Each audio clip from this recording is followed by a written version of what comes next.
Oh my god, this is ridiculous. Brad, you're walking on water. You are Beer Jesus. I'm the Beer Jesus. I just want to say, this is probably one of the best experiences of my life.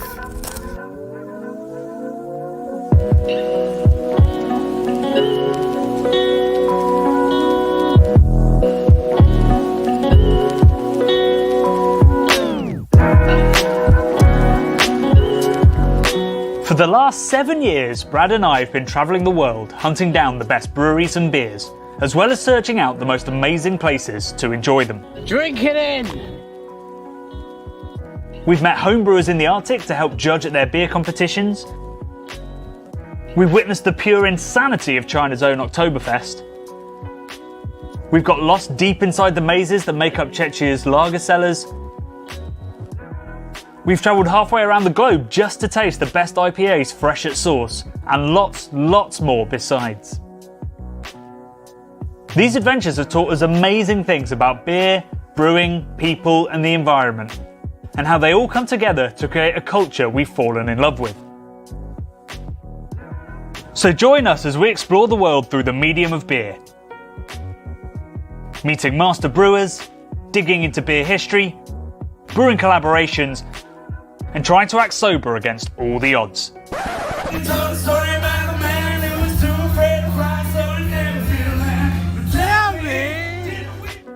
Through our travel documentaries, beer school episodes and sofa sessions, we'll teach you everything you need to know to enjoy beer at its best, and to appreciate the wonder that is the world's favourite alcoholic drink.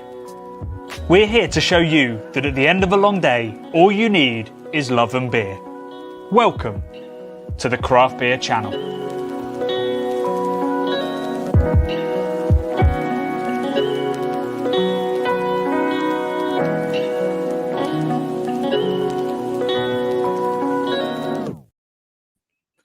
Merry Christmas! Hey, Merry Christmas! That could have gone smoother. Oh dear. Well, straight out the bottle. How are we going to sell glassware if you drink out the bottle, Brad? I'm going to save the glassware for a beer I drink out of a glass. This I drink straight from the bottle. That's fair. Usually we'd wait a little bit before getting the first beer in the glass, but we need to get onto the Christmas stuff, so let's not. Welcome to the annual Christmas live show. Couple of things to know. I need to update that voiceover because it says 7 years, and everybody tells me every time we do a live show, and I haven't done it yet. And that tune that's underneath that little ident never gets old. It's a banger. It is a great tune. Right. Is that your man as well? That's the same dude, right? As always. Oh, it's always Otis McDonald. Yeah. Nice. Actually, there's a video recently where we didn't use him, and I felt like I was betraying our boy. Straight we've even from connected on Instagram now. Yeah, Dice knows what's up. He knows what's up. You've connected with Otis on Insta. Have you talked to him?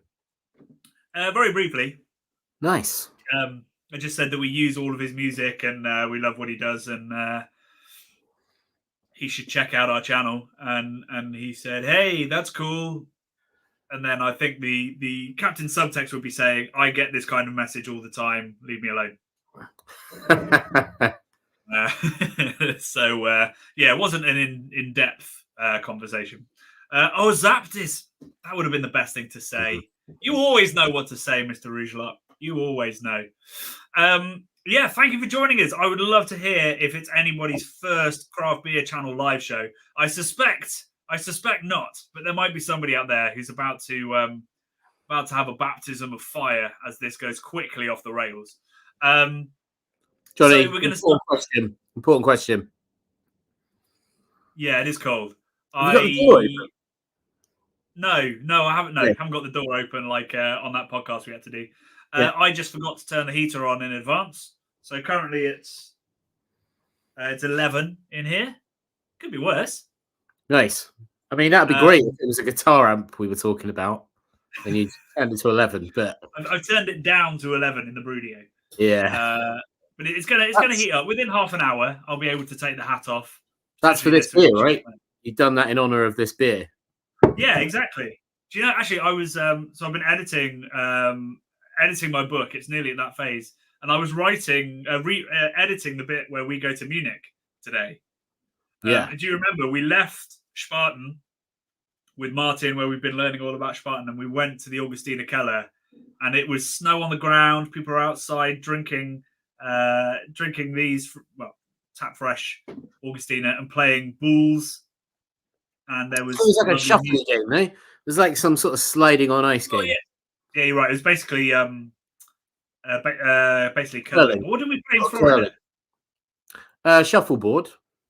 No, like the stuff that's on the floor. Oh, is that still shuffleboard? But it was No, I don't know what that was in Munich, but what we saw and took part in was shuffleboard in Florida. But that was more like curling, wasn't it? Almost, but not shuffle ground. We don't know. German curling board. German curling. Yeah, so I was just remembering that very bucolic scene. It felt like something out of a movie when we were just walking through the snow crunching underneath. Yes, laughter, beer. Wait. Eisstock Schießen. Oh, right. Okay. Yeah. Is that the name of the game? This is a knowledgeable crowd tonight. Yeah. Wow. Everybody knows it's Eisstock Schießen. Oh, okay. Now we do. It's also, where's that gone? Oh my God, we're getting so many comments. I can't actually click this one. Oh no, I've got the wrong one. Sorry. You clicked it as well. See this? Yeah. Sorry. The worst game of word association just got even worse. Right. Did anybody say this was their first show? I'm not quite sure. If it is your first show, or if you've forgotten how this works, let's have a little chat about it. So firstly, this is the drinking order for this evening. We'll be tasting these 5 beers guaranteed, but I do have the other beers that were in the box. So if anybody wants us to taste those, I'm very happy to crack them and talk about them, and there might be some fun to be had there. So please do let us know if you're drinking a different beer that's in the box or whatever. We can definitely crack that and have a chat.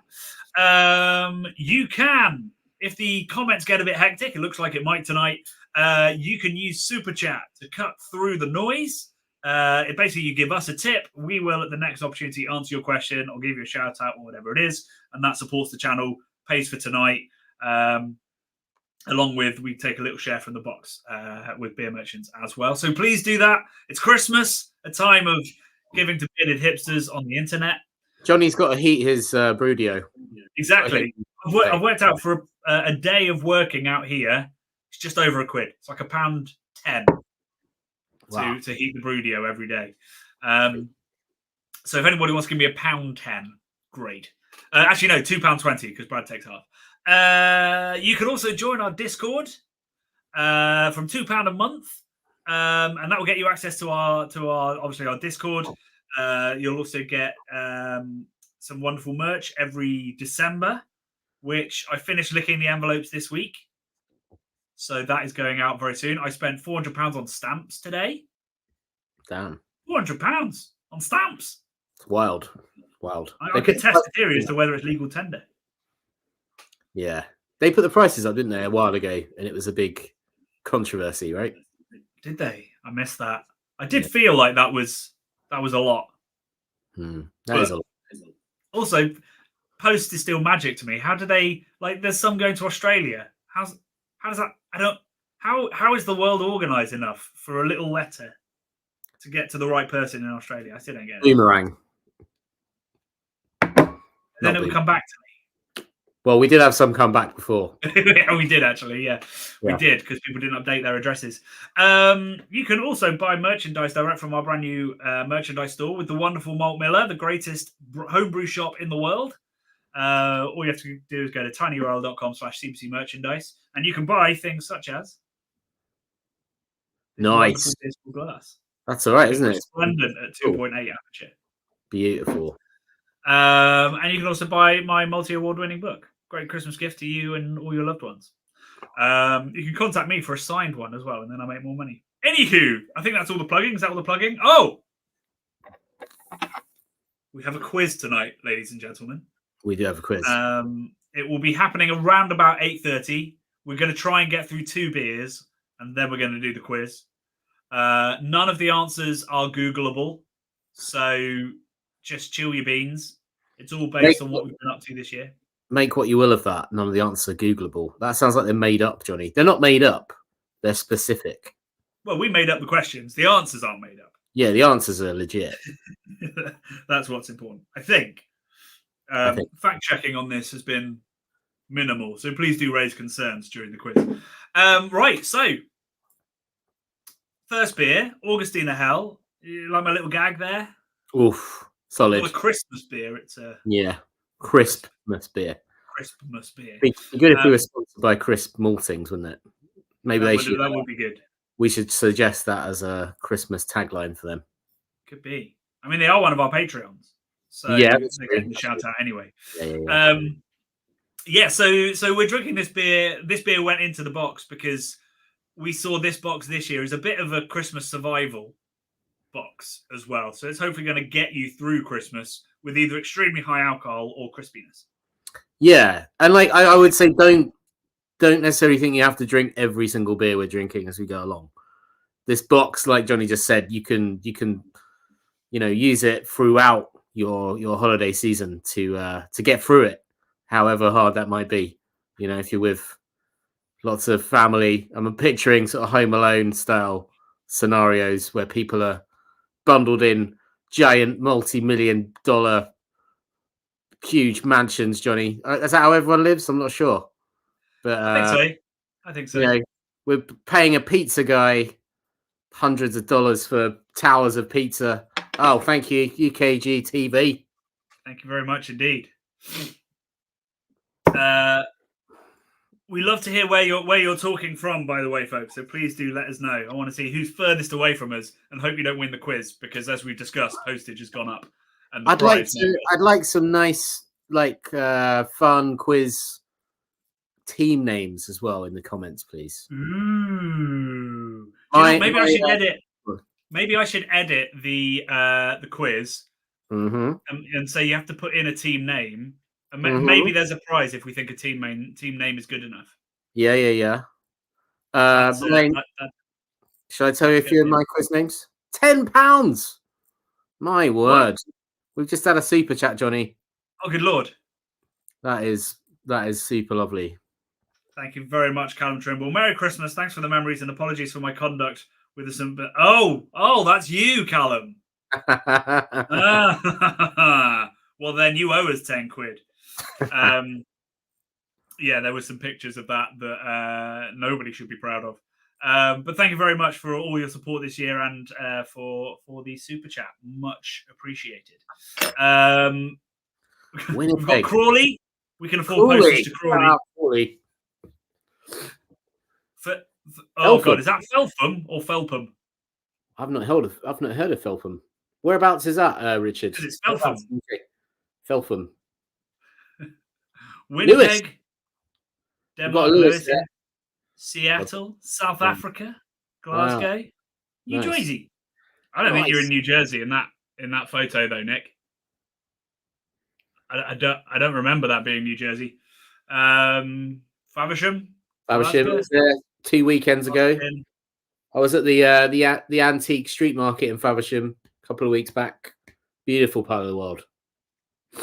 Keep telling them about that because I'm still editing this quiz. I got distracted by the super. Oh, right. Yeah, super Christmassy. I recommend it. If nobody's if you haven't been to Faversham, it's a beautiful sort of looks like a kind of Dickensian town. Nice cobbled streets, Johnny. Home of Shepherd Neame, of course, which I believe is the oldest brewery now, potentially in the UK. Still operating, continuous. What else is there? It's got a great pub just out on the marshes is it called the Swale, maybe? The river? A sort of thingy off of the Thames, potentially. That is, I feel like I'm talking twaddle now. It's called the Shipwrights Arms, and they serve a great pint of gochas in there. And it's really cool. You can go out up on this bank and watch the Thames barges go past under wind power sometimes, which is really cool. We've got our first person on the other side of the world, so it must be 8 or 7 in the morning. Holy cow! Yeah, good work. Good morning. Breakfast. Good morning. Nice. Wow, this is people are everywhere. Living among the Ghent, the Gentlemen. Nice. Strong Ghent. work, Jasper. We were thinking about going to Ghent, weren't we? When we couldn't quite make it there. Yeah, it was Ghent or Bruges when we were doing our little drive around. But of course, Jasper, who lives in Ghent, came to Bruges to say hello anyway. Sure did. Hi, Jasper. Bravo. You're doing it right. You're doing it right, my friend. Stavanger, home of Lerbig. Beautiful. Oh, crikey. Got another super chat. Woohoo! Thank you very much, Mr. Rougelot. Because I was editing the German chapter of my book, we talked about the time that we met you in Hofbräu House. So I've been living all the wonderful memories of is that in the book? Right, our trip to Hofbräu House. Oh, right, yeah. Cool. Yeah. Wait. Yeah. I talk about the fact that I can't remember who ordered it, but we ordered like small. We didn't want a liter. We wanted like a half liter of the Hell, and they just brought liters anyway. Yeah. And then we finished them in 15 minutes. So I don't know whether it was a con, like a tourist con, or whether it was like, no, you do want a liter. You're just being silly. We've had another super chat, Johnny. Oh, crikey. Thanks for the videos. Currently drinking Time and Tide Spratwaffler. Tell us about Spratwaffler, because I love that name. Wow. What do you reckon a Spratwaffler is, Brad? It sounds like an antiquated aircraft to me.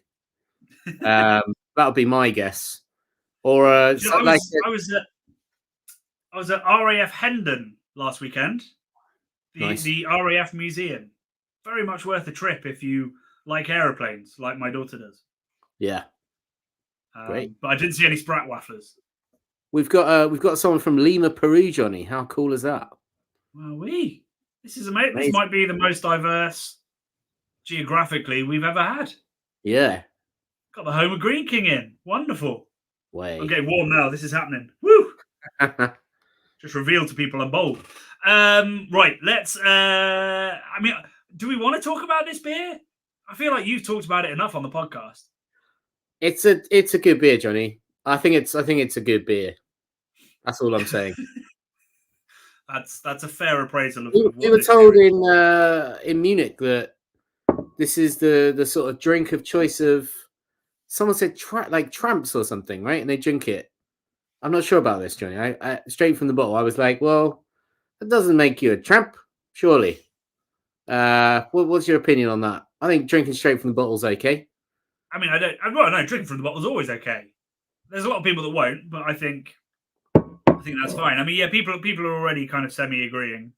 I mean, it's definitely it's so cheap and it's so good. Yeah. If I were homeless, it's what I'd drink.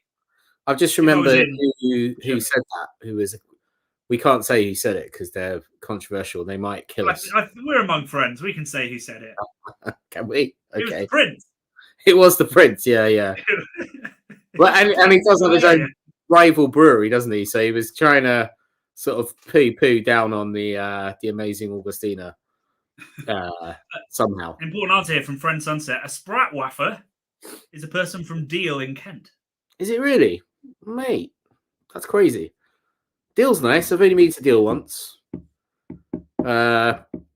We should make a TV show, Johnny. Deal or no deal. And we travel to different parts of Kent. On Deal. Yeah. We go around Kent, just going to different bits. It's a gag that will get old quite quickly, I think. Yeah. Curly straw. That's a life choice. Right, yes. So Wegbier, which is German for like, it's what you drink, like a travel beer, train beer, I guess. It's probably the British equivalent because we can't drink on any public transport apart from overground trains. Is that the law? I think that's the law. I don't know, man. I think all bets are off this time of year. You can drink wherever you feel brave enough. You can drink wherever you want.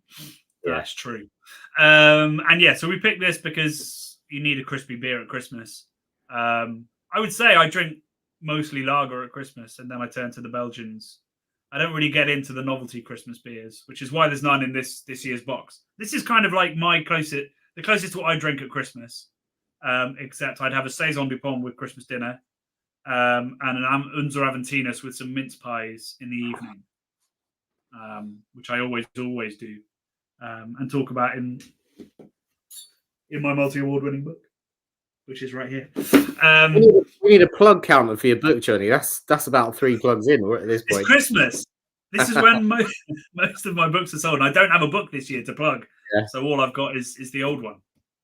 Fair enough. So strap yourselves in, people. This is plug central. This is like what's under my desk when I'm charging up for a shoot, because we keep adding new equipment. Should we show off our new equipment to thank our Patreons for? Yeah. Ooh. We bought the cheapest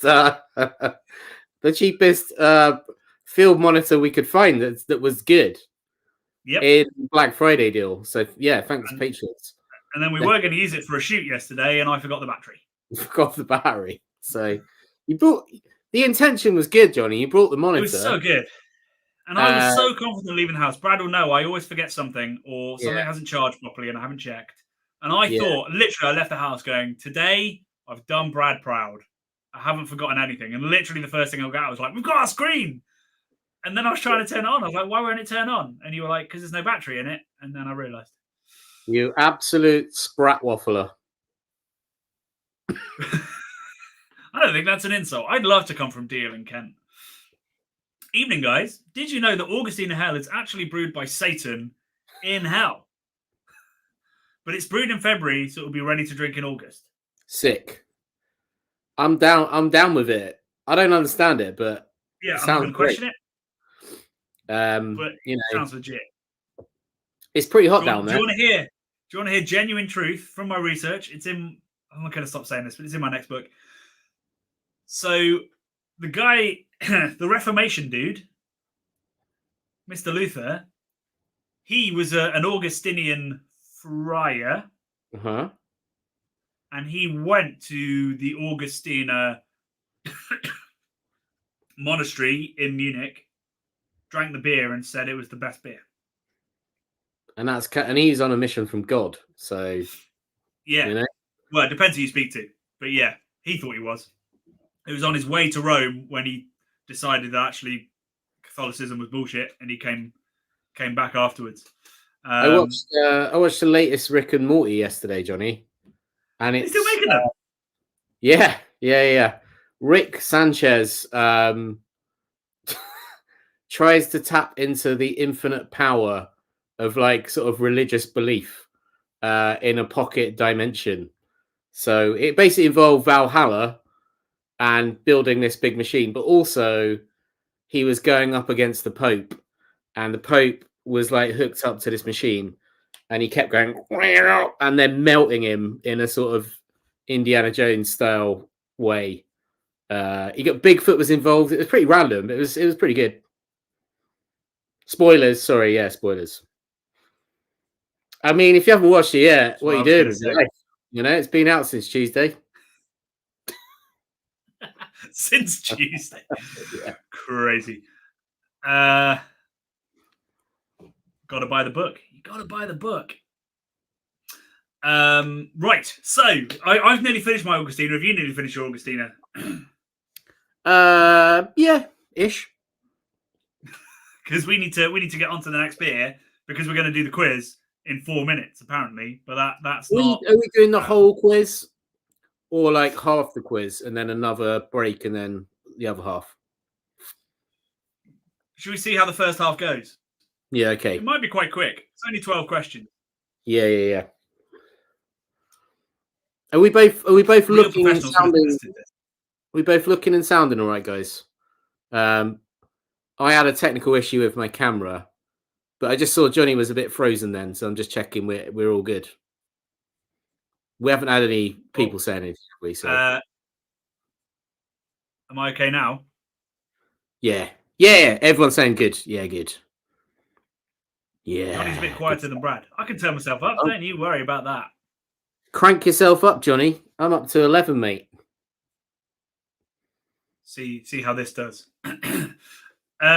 Right. So let's get on to beer number 2. So beer number 2 is a beer I hate it.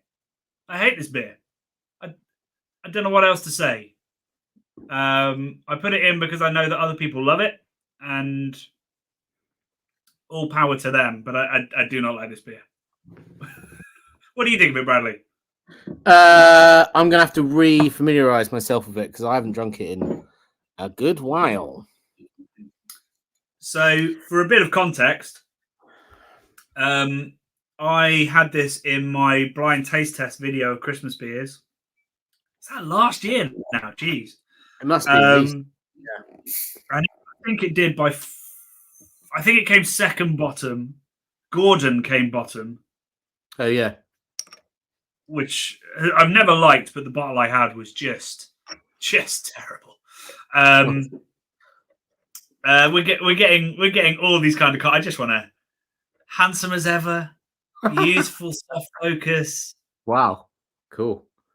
Must be the chill in the boudet. Brad's looking great. Oh, all right, guys, fine. Right, so Pere Noel from the wonderful Daronca. I love Daronca. I love all of their beers except for this one.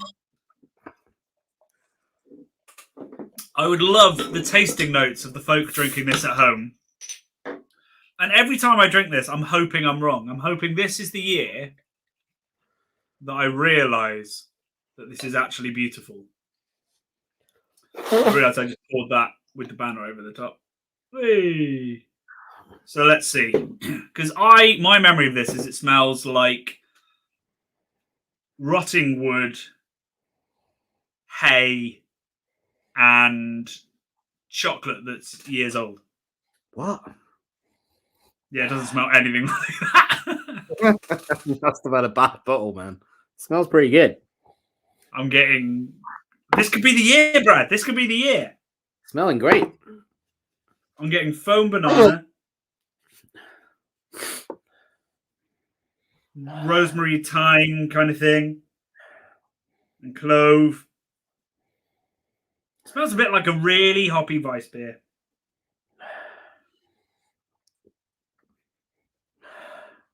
Clovey and banana-y for me.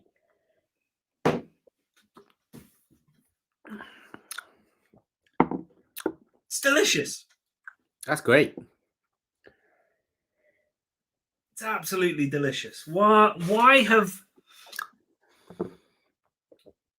I hated it for years? Have I been getting like endless Duff bottles? Is it because it's called like the Rank, which sounds like rank in the UK? Well, no, because I love the brewery. Yeah, and always have, and love all their other beers. I'm gonna dig out my notes from that blind taste test and see what I said about it, because that's just tasting great and quite close to Double X. Where are we? Christmas beers. Oh, for God's sake. That was the one where I forgot to make notes.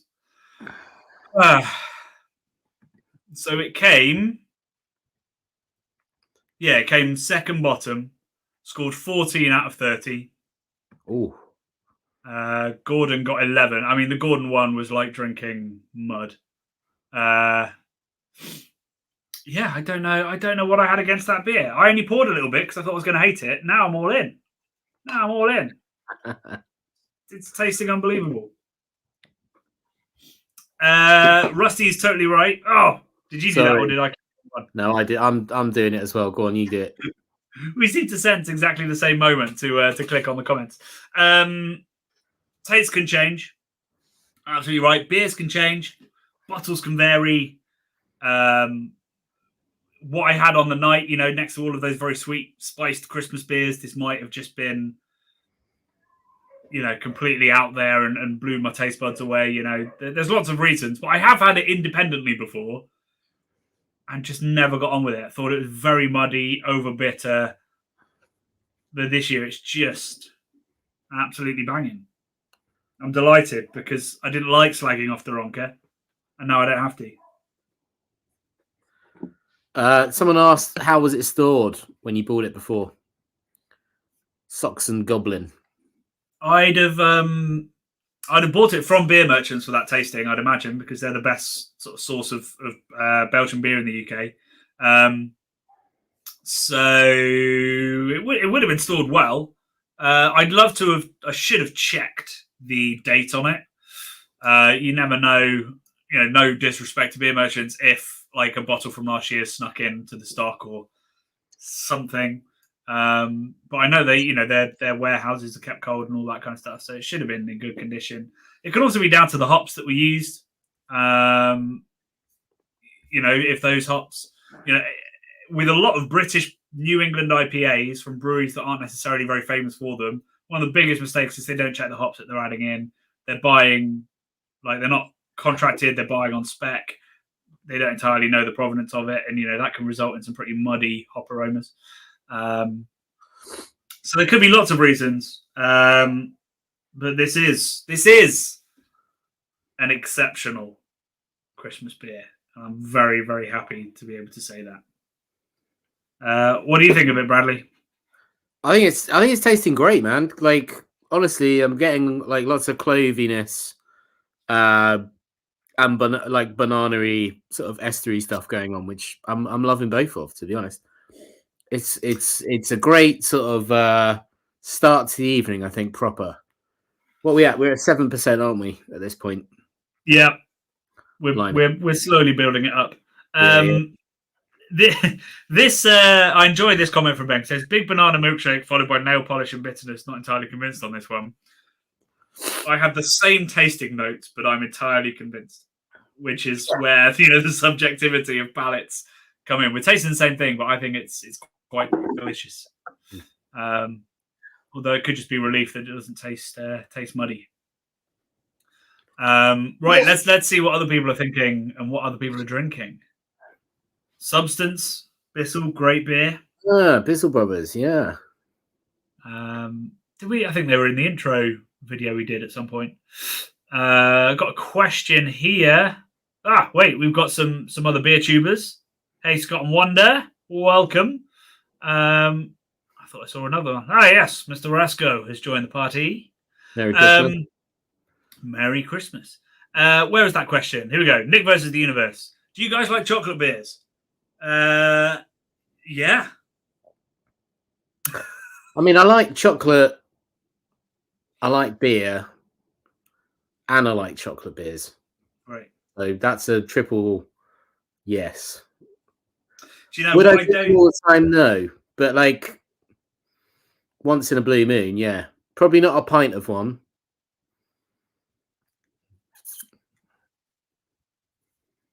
Why not? Too much, Johnny. Just too much. It depends on the amount of chocolate and the ABV. I love chocolate beers chocolate in big beers. In smaller beers, it can tend to dominate, and it can depend what chocolate's been added. Like sometimes you go to a brewery and they've literally added hot chocolate powder, and I don't necessarily disrespect that, but it's always going to be too much for me. Whereas when it's cacao nibs in a big imperial stout, I think it adds lovely depth and. What's the best beer and chocolate match we've ever done, do you reckon? White chocolate and cherry beer is great. Like not a lambic cherry beer, that would be awful because that'd be far too sweet and far too dry. But like a heavily fruited Berliner with cherry, like our collab with Hackney this year, and a white chocolate is very, very good. Where's chocolate does not belong in beer. I love it. Who said that? Did somebody say it didn't, or is that you just being conflicted, Jasper? I'm not entirely sure. Is it in the comments? Could have been. The comments are absolutely flying. I do apologise if we're not quite keeping up with this. All the more reason to use Super Chat. I was trying to set you up there, brothers. Oh, right, yeah, sorry. My brain is addled at this point with snot. It's all the chocolate beer you had before you came on. Yeah. Yeah, exactly that. Here we go. Here's another great question. Actually, no, sorry. I'm going to come back to you, Dan, because there is something I need to address. This.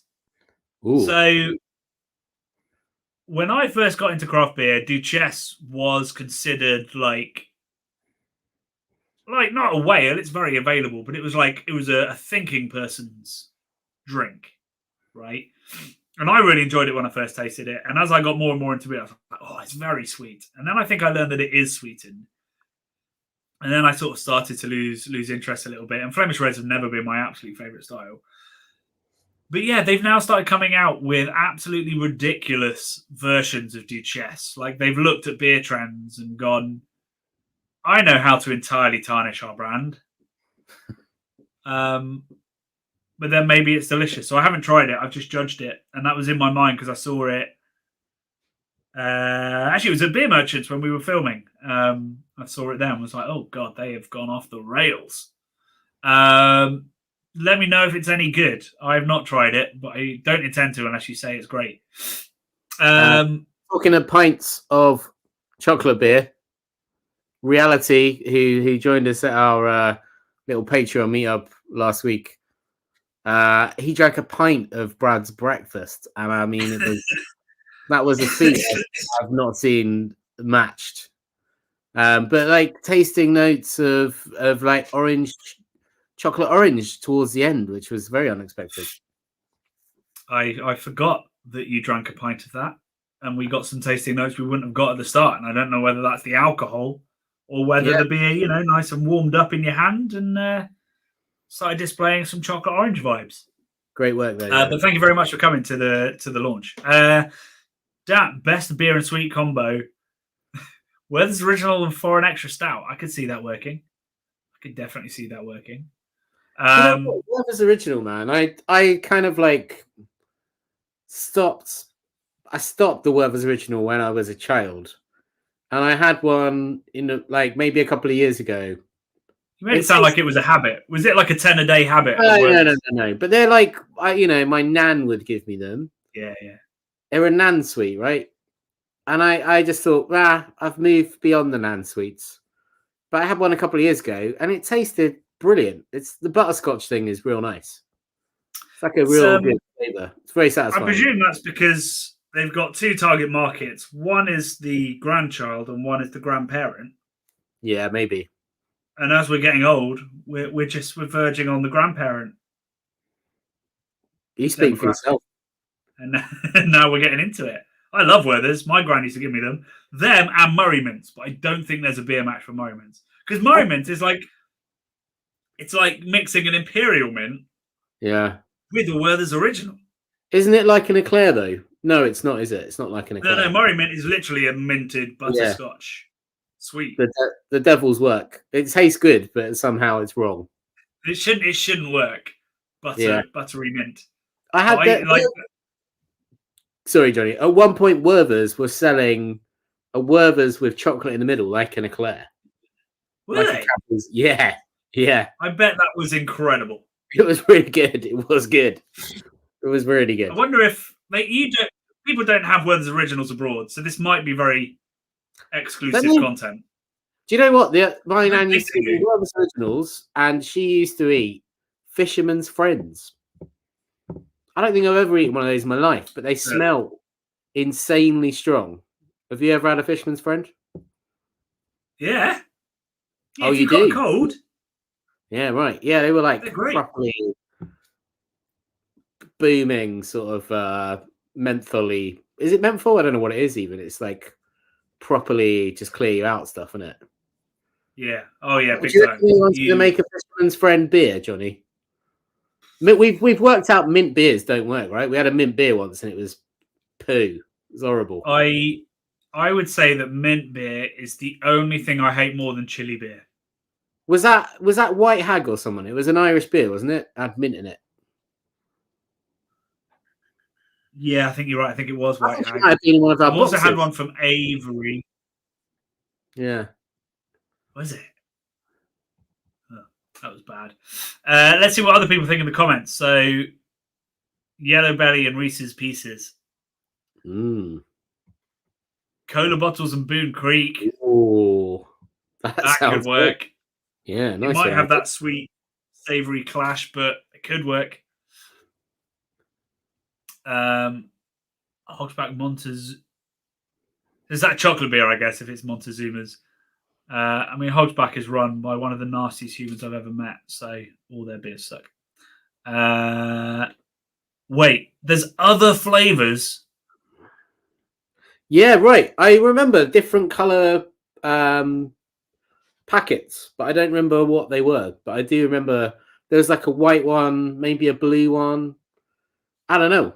They were. I feel like they were almost in the sort of bit in an off license where you have to get, like the tobacco out of a cupboard. It's like contraband. Not for kids. Danger. High voltage. I didn't know there were extra flavors, but I also didn't know they came in a cabinet either. Barley sugar stick every Wednesday. Ooh. Why Wednesdays? Is that because you went to see your nan on a Wednesday, or did the barley sticks come out on a Wednesday? Yeah. What's the barley sugar stick? Required. That sounds great. What's a barley sugar stick? That sounds awesome. In fact, yeah, tell us about that as well, Dr. Sam. Tell us everything. So is it a bit kind of roasty toasty, sugary roasty toasty goodness by the sounds of it? Okay, it'll be like a I'm picturing a sesame extract. Sesame extract I'm picturing a sesame snap, but made out of like, malty wheatiness, and then loads of sugar all over it. I don't know if there's going to be malt in it. Come on, that'd be great, wouldn't it? It's just going to be malt extract and hard candy, I'd imagine. Probably. Less exciting. Probably. Yeah.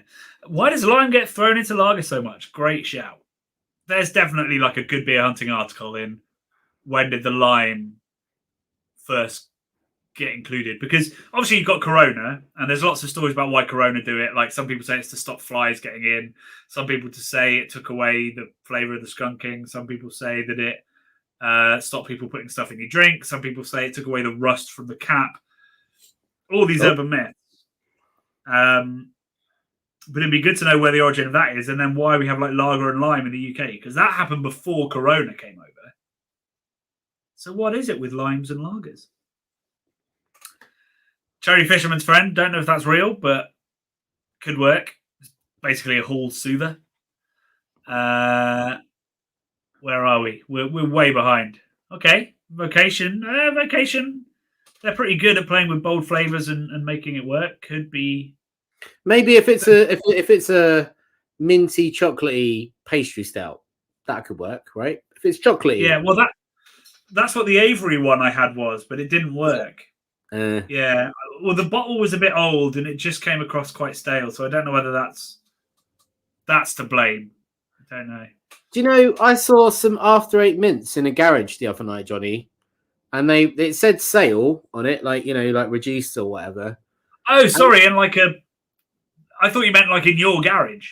No, you mean like in a petrol station? Sorry, a petrol station. And the standard size pack was, I think it was reduced from $7.99 to $5.99. When did that happen?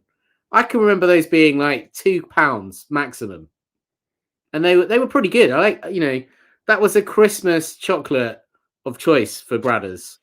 After Eight mint, secret squirrel it away. Put the wrapper back in the little. They're like a sort of cassette sort of holding, or like vinyl wrappers, aren't they? More like vinyl wrappers in a little box, but you sort of steal them out and then put the wrapper back. That's what I used to do. They were my dad. You'll be like, "Oh, sweet! I can have an After Eight mint," and you're like, "Ha!" Well, I like my dad was he liked chocolate and he liked After Eight mints, but he didn't eat very many of them, so they'd hang around for quite a while. And but he was also wouldn't let us have them sometimes. I think you're the Grinch that stole Christmas. If you're taking the After Eight mints and then putting the wrappers back in. I was pretty young. That's bad form. I would have been under 10 years old, I reckon, when I was doing that. Well, then you'd have gone to UV. You wouldn't have gone to real jail. Mr. Rougelot, thank you very much indeed. What about which music goes with a particular beer style? There's a book in there somewhere. I don't think the book's been written, but Pete Brown, venerable beer writer, does tastings where he literally does that. He's very into his music, particularly I'd say like 1980s new wave and punk and stuff like that. He does a really good talk about that. I was talking to a friend the other day, Johnny, about a sensory experience like that, right? Which I had I don't know. It was the height of new rave when that was a thing. So 2010s probably. And me and my buddies, we went to this gig. It was sponsored by Sony Ericsson mobile phones. That tells you how old it is, because Wow. they don't exist anymore. Yeah. But it was a gig in the dark, right? So it was totally pitch black. And it was the Friendly Fires. I don't know if you remember them. They were amazing. Yeah. Really, really great. Like disco, funk, electric, like really awesome. And they played like most of the gig in the dark. And then they just turned all the lights on. Loads of like confetti stuff came down, and it was like amazing sensory overload. But listening in the dark was cool. So I can imagine drinking something while I've done it myself, drinking while listening to stuff is an awesome experience. Or potentially being stoned while listening to stuff. Not that I do that very often, but that's pretty fun. I mean, there's science to it as well to back it up. Like all of our senses are connected in some way. We have to process it somewhere in here. Well, synesthesia-esque kind of stuff, like just mashing things up and heightening your awareness and all the rest of it. Yeah.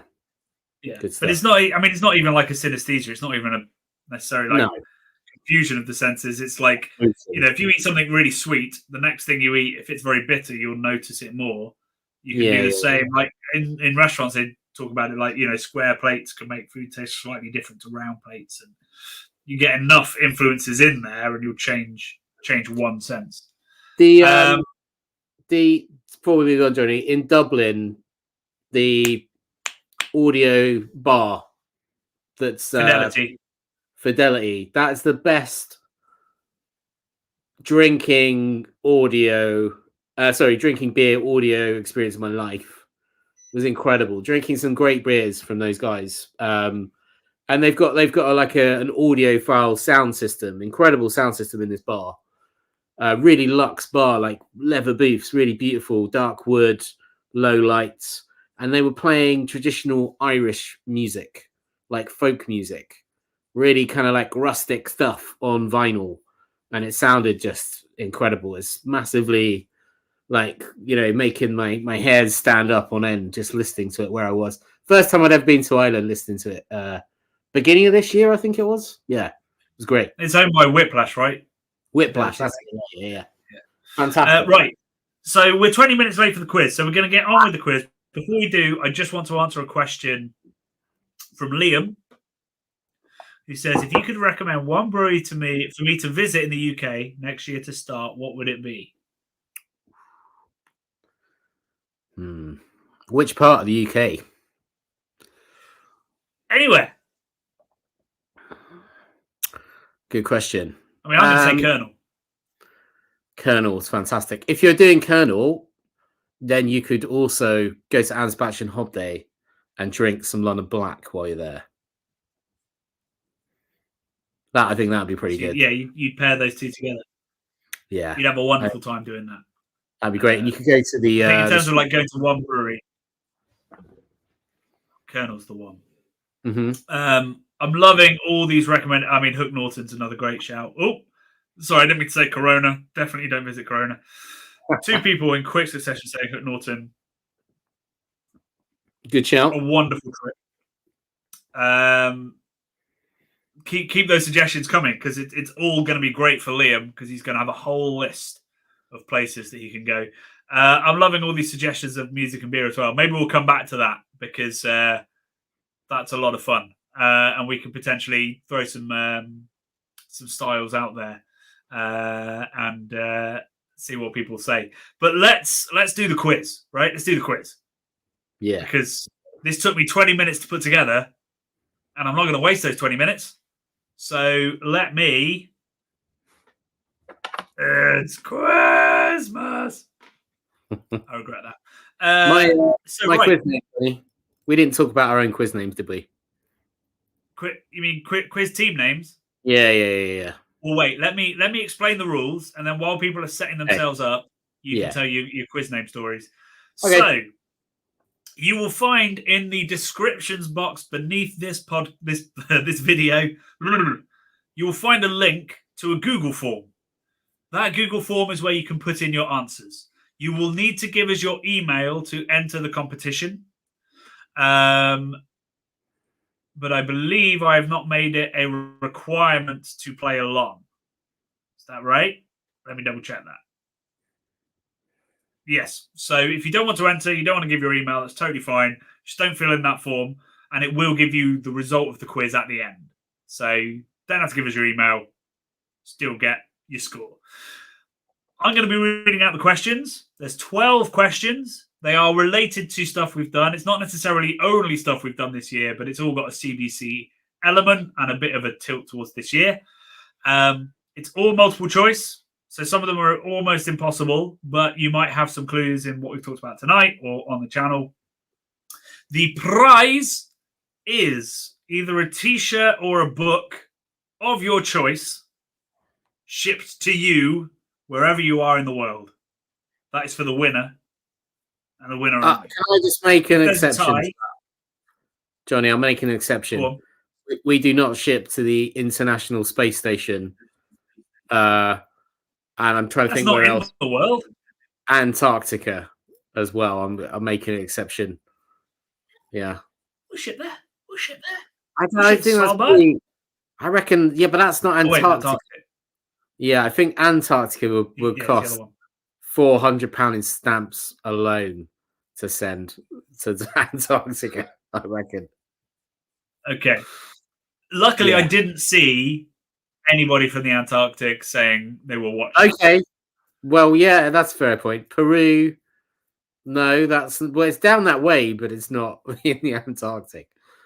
Yeah. Sorry. Let's move on. I stopped you telling the. So we'll see.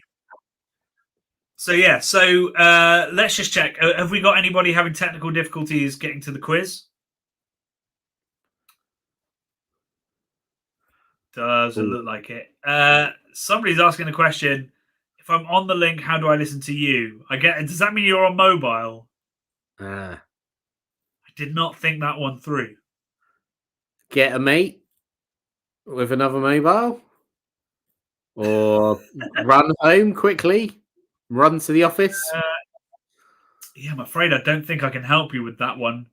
Get off the train if you're on a train. Why are you on a How comes you're on a mobile? What's happening here? I reckon there's a movement thing happening. Either they're on the toilet, Johnny, that kind of movement, or they're on a train, that kind of movement. That's my guess. I'm afraid, short of me quickly copying and pasting the questions. Yeah. We can't really make that work, I'm afraid. You've rolled yourself out there. Yeah, sorry. I'm very sorry. But play along. I'll read out what the multiple choices are. So you can play along with us, but I'm afraid you can't enter. You might as well be on the International Space Station at this point. For all the good it'll do you. Yeah. Right. Okay. Let's do this. Right. Okay. Whew. I haven't done a quiz in a long time, not since lockdown, and they did not go well. So I hope this one does. We came up with some solid, hard to do questions yesterday. I reckon so. Yeah. Right. Is everybody ready? Okay. Question number 1. Which brewery was the first to release a Citra beer in the UK? Was it Oakham, Adnams, Fine Ales, or Meantime? Which brewery was the first to release a Citra beer in the UK? Was it Oakham, Adnams, Fine Ales, or Meantime? Answers now. Johnny. All right, question number 2. Did you see that on the screen? Well, I can't look at the comments while I'm reading these. What's up? Sorry. You might be able to Google that one, actually, possibly, so don't. Might come up. All right, question number 2. How deep is the Giesinger Well in Munich? Is it 82 meters, 152 meters, 182 meters, or 222 meters? Giesinger is the brewery that we visited in January for a documentary. Yeah. So how deep is their well that they dug to help them become qualified to pour at Oktoberfest? Is it 82 meters?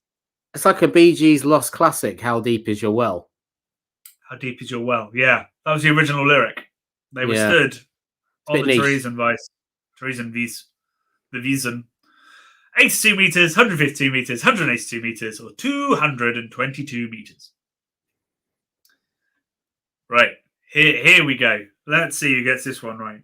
What year was the copy of the Reinheitsgebot that Brad and I held in our video in January printed?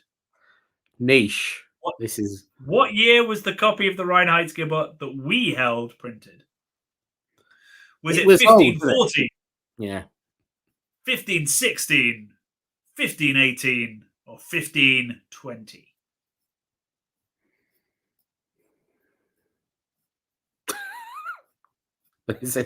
These are so difficult. How are we doing, folks? How are we doing? Basically, we don't want to send anything out. That's we want null point all the way through. Null point. Question 4. Which brewery has the largest living roof in the UK? Which brewery has the largest living roof in the UK? Is it Lost and Grounded, Verdant, Adnams, or Vocation? Lost and Grounded, Verdant, Adnams, or Vocation? Living roof. We're getting some questions. What's a living roof? So it's basically Google it. No, wait. Yeah, don't Google it. Can we tell people what a living roof is, Johnny? It's a sentient building. It's an AI operated roof. No, it isn't. No. It's a green roof. It's a roof that's full of living plants. Makes it sustainable. Yeah. Eco-friendly, carbon neutral, whatever it is. It's a living roof. It's a roof that's alive. It is alive. It's terrifying. Question number 5. What year did St. Bernardus lose the Westphaletteren contract? What year did St. Bernardus lose the Westphaletteren contract? 92, 93, 94, or 95? I'm going to crack the next beer. Good decision. Because I enjoyed my Pere Noel so much. 92, 93, 94, 95, folks. Question number 6. What is the next beer, Johnny? What is the English translation of moss? There we go. I'll hold it up. So you can keep on with the questions, Johnny. Okay. What is the English translation of must?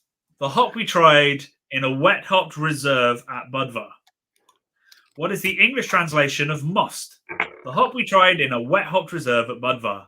Is it unity, bridge, kinship, or friendship?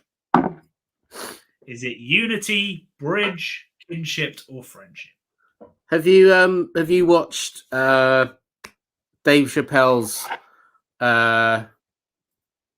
Charlie Murphy's Real Hollywood Stories, Johnny? No. He portrays Rick James in one of the episodes, or a few of the episodes, and he wears a ring that says unity on it, and he says, "What does the hand say to the face?" And then he punches someone and goes, "Unity," with his ring. That's not. I'm not saying that's the answer. I'm just saying here's a random thing from my head. Here's a random thing. Yeah, it's very funny. Yeah. Right. Question number 7. What beer does Brad drink the most of? Is it Guinness? Is it Estrella? Is it London Black? Or is it Augustiner Hell?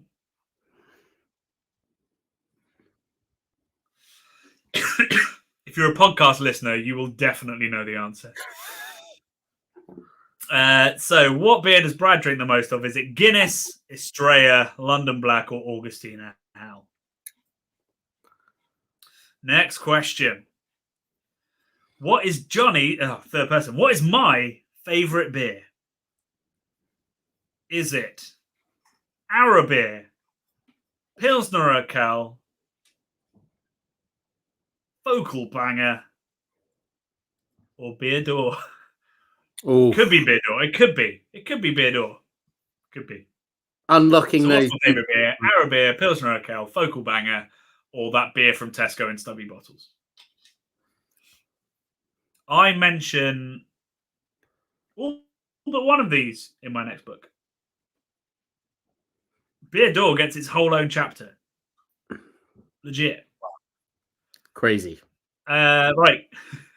Question 9. What hop was the star of our Verdant collab this year? Was it Strata, Mosaic, Citra, or Brew One? What hop was the star of our Verdant collab this year? Was it Strata, Mosaic, Citra, or Brew One?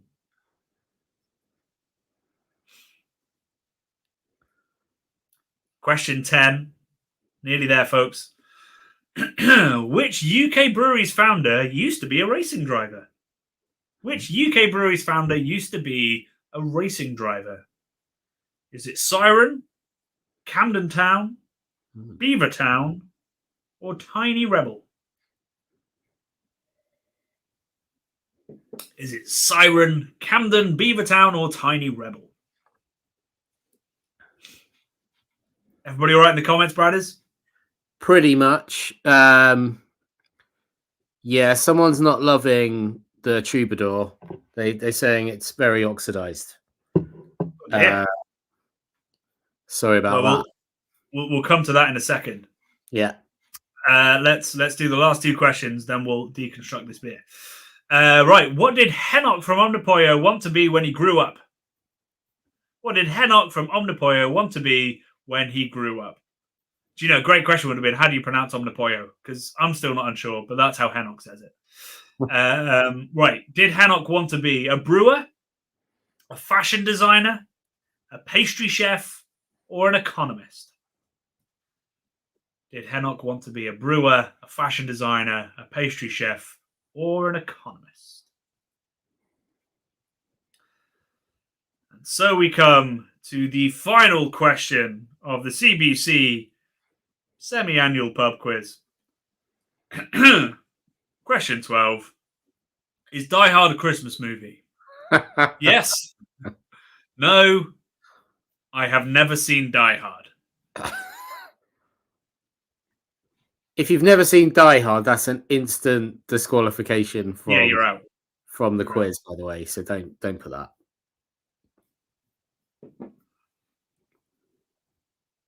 Don't give the answers in the comments. I mean, I'm not saying that's the correct answer, but don't give the comments in the answer. Comments in the answer? Answers in the comments. Jesus. How strong is this one? 9%. Oh, 9.99%. Okay.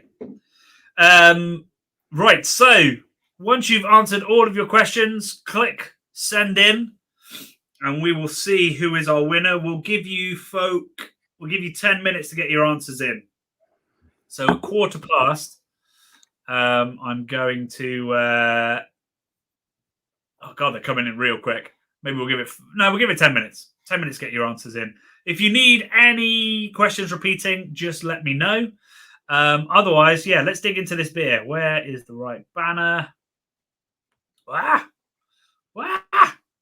we go. Troubadour Winter.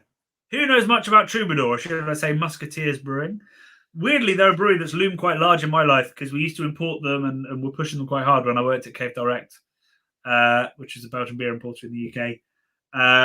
The brewer he used to work at De Proef. And if you don't know what De Proef is, it's a Belgian brewery, like a Belgian contract brewery that makes beers by Omnipoyo, by Mikkeller, all of the sort of the big contract brands that you know and love were probably brewed at De Proef. So it probably makes lots of people's favorite beers, but nobody knows it. And he was a brewer there. It's attached to a brew school, a university, I think. and he was a lecturer there as well. He founded his own brewery, which I think is now on a golf course.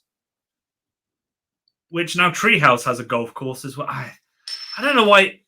I worry that the demographic of beer is also the kind of people that play golf. Anywho, no offense to people playing golf. No, I mean, I don't play golf, but it's fine. Yeah, it's okay to play golf. Is it a sport, Johnny? I'm not sure golf is a sport. Of course, it's a sport. Joking. It requires physical physical skills. It's definitely a sport. It's just the people that play it in the UK are mostly idiots. Oh dear. You probably won't be. You're probably great. So, yes, tell me what you think of this beer. So, Troubadour have made some fantastic beers in their time. This one, I've seen a comment saying it is quite solventy. If you thought you were getting nail polish from the Pere Noel, there's big nail polish here. I would argue too much. I mean, it's not a lot more than you get in any Chimay beer, but it is enough to tip it over. But equally, we've got some people saying far superior to the Pere Noel. Again, tastes vary. If you're very sensitive to alcohol, to fusel aromas, you might hate this. If you're very sensitive to bitterness, you might hate the Pere Noel. I think it's nice. I just could do with a bit less of that kind of nail polish character. But I like everything else that's going on in that. I think it's quite a nice beer. Just a little bit too fusel for my tastes. What do you think, Braders? I'm mostly thinking, Johnny, about mini golf at this point. It's just made me remember how fun mini golf is. Pitch and putt, whatever you want to call it. And last year I went to the Isle of Wight and I went to play, I think it's called Sandown, and Sandown Pier had an incredible, almost like Aztec themed mini golf on a pier, but it was absolutely massive. It had sort of like, it felt like it was in the Crystal Maze, essentially. Like it was Aztec zone with very sort of Indiana Jones sort of rope bridges, very elaborate, like different levels of mini golf. It was fantastic, and it was totally dead. No one was in there, and there was a really rubbish pub on the pier as well, where we had a couple of pints, questionable pints, and some nice crisps. And I just remember having a really great night in a sleepy little place in the Isle of Wight. Mini golf. I've got some questions for you. Just before we do, 83 GT. I can do that for you. I'll do it really, really quick in a second. If you haven't submitted your answers. So let me know if you submitted your answers or not. If you haven't, because you did send that 3 minutes ago, I will go through the questions again one more time. It will take me 30 seconds. Brad, all the comments. Is mini golf different to crazy golf? No, I don't think so. And then pitch and putt to par 3, and then is par 3 different to 18-hole golf or 9-hole golf? What's par 3? I don't know what that means. I think mini golf and crazy golf are the same thing, right? Pitch and putt is like an 8. Isn't that like an 8-hole 9 golf or 9? Whatever. Yeah, I don't even know. Do I? That's like a 9-hole sort of like. You asked if it was a sport earlier. Yeah, it's like a training version of golf, right? Pitch and putt. Pitch and putt, right? Yeah, I've only played that when I was a kid, but I thought it was quite enjoyable, really. But yeah, it's no mini golf. Crazy golf, mini golf, awesome, great. Good crazy golf is great. Bad crazy golf is exploitative because people pay. They just feel like they have to at the seaside, and then it's just like you've carved like an ice cream out of plywood, slaps it onto a straight line, and gone crazy golf. Honestly, man, this one on the pier was epic. It must have taken up about a third of the pier. It was so intense. It was like amazing. It was amazing. It was so good. I loved it.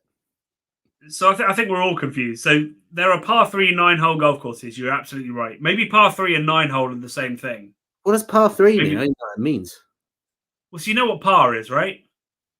No. Do you know the phrase par for the course?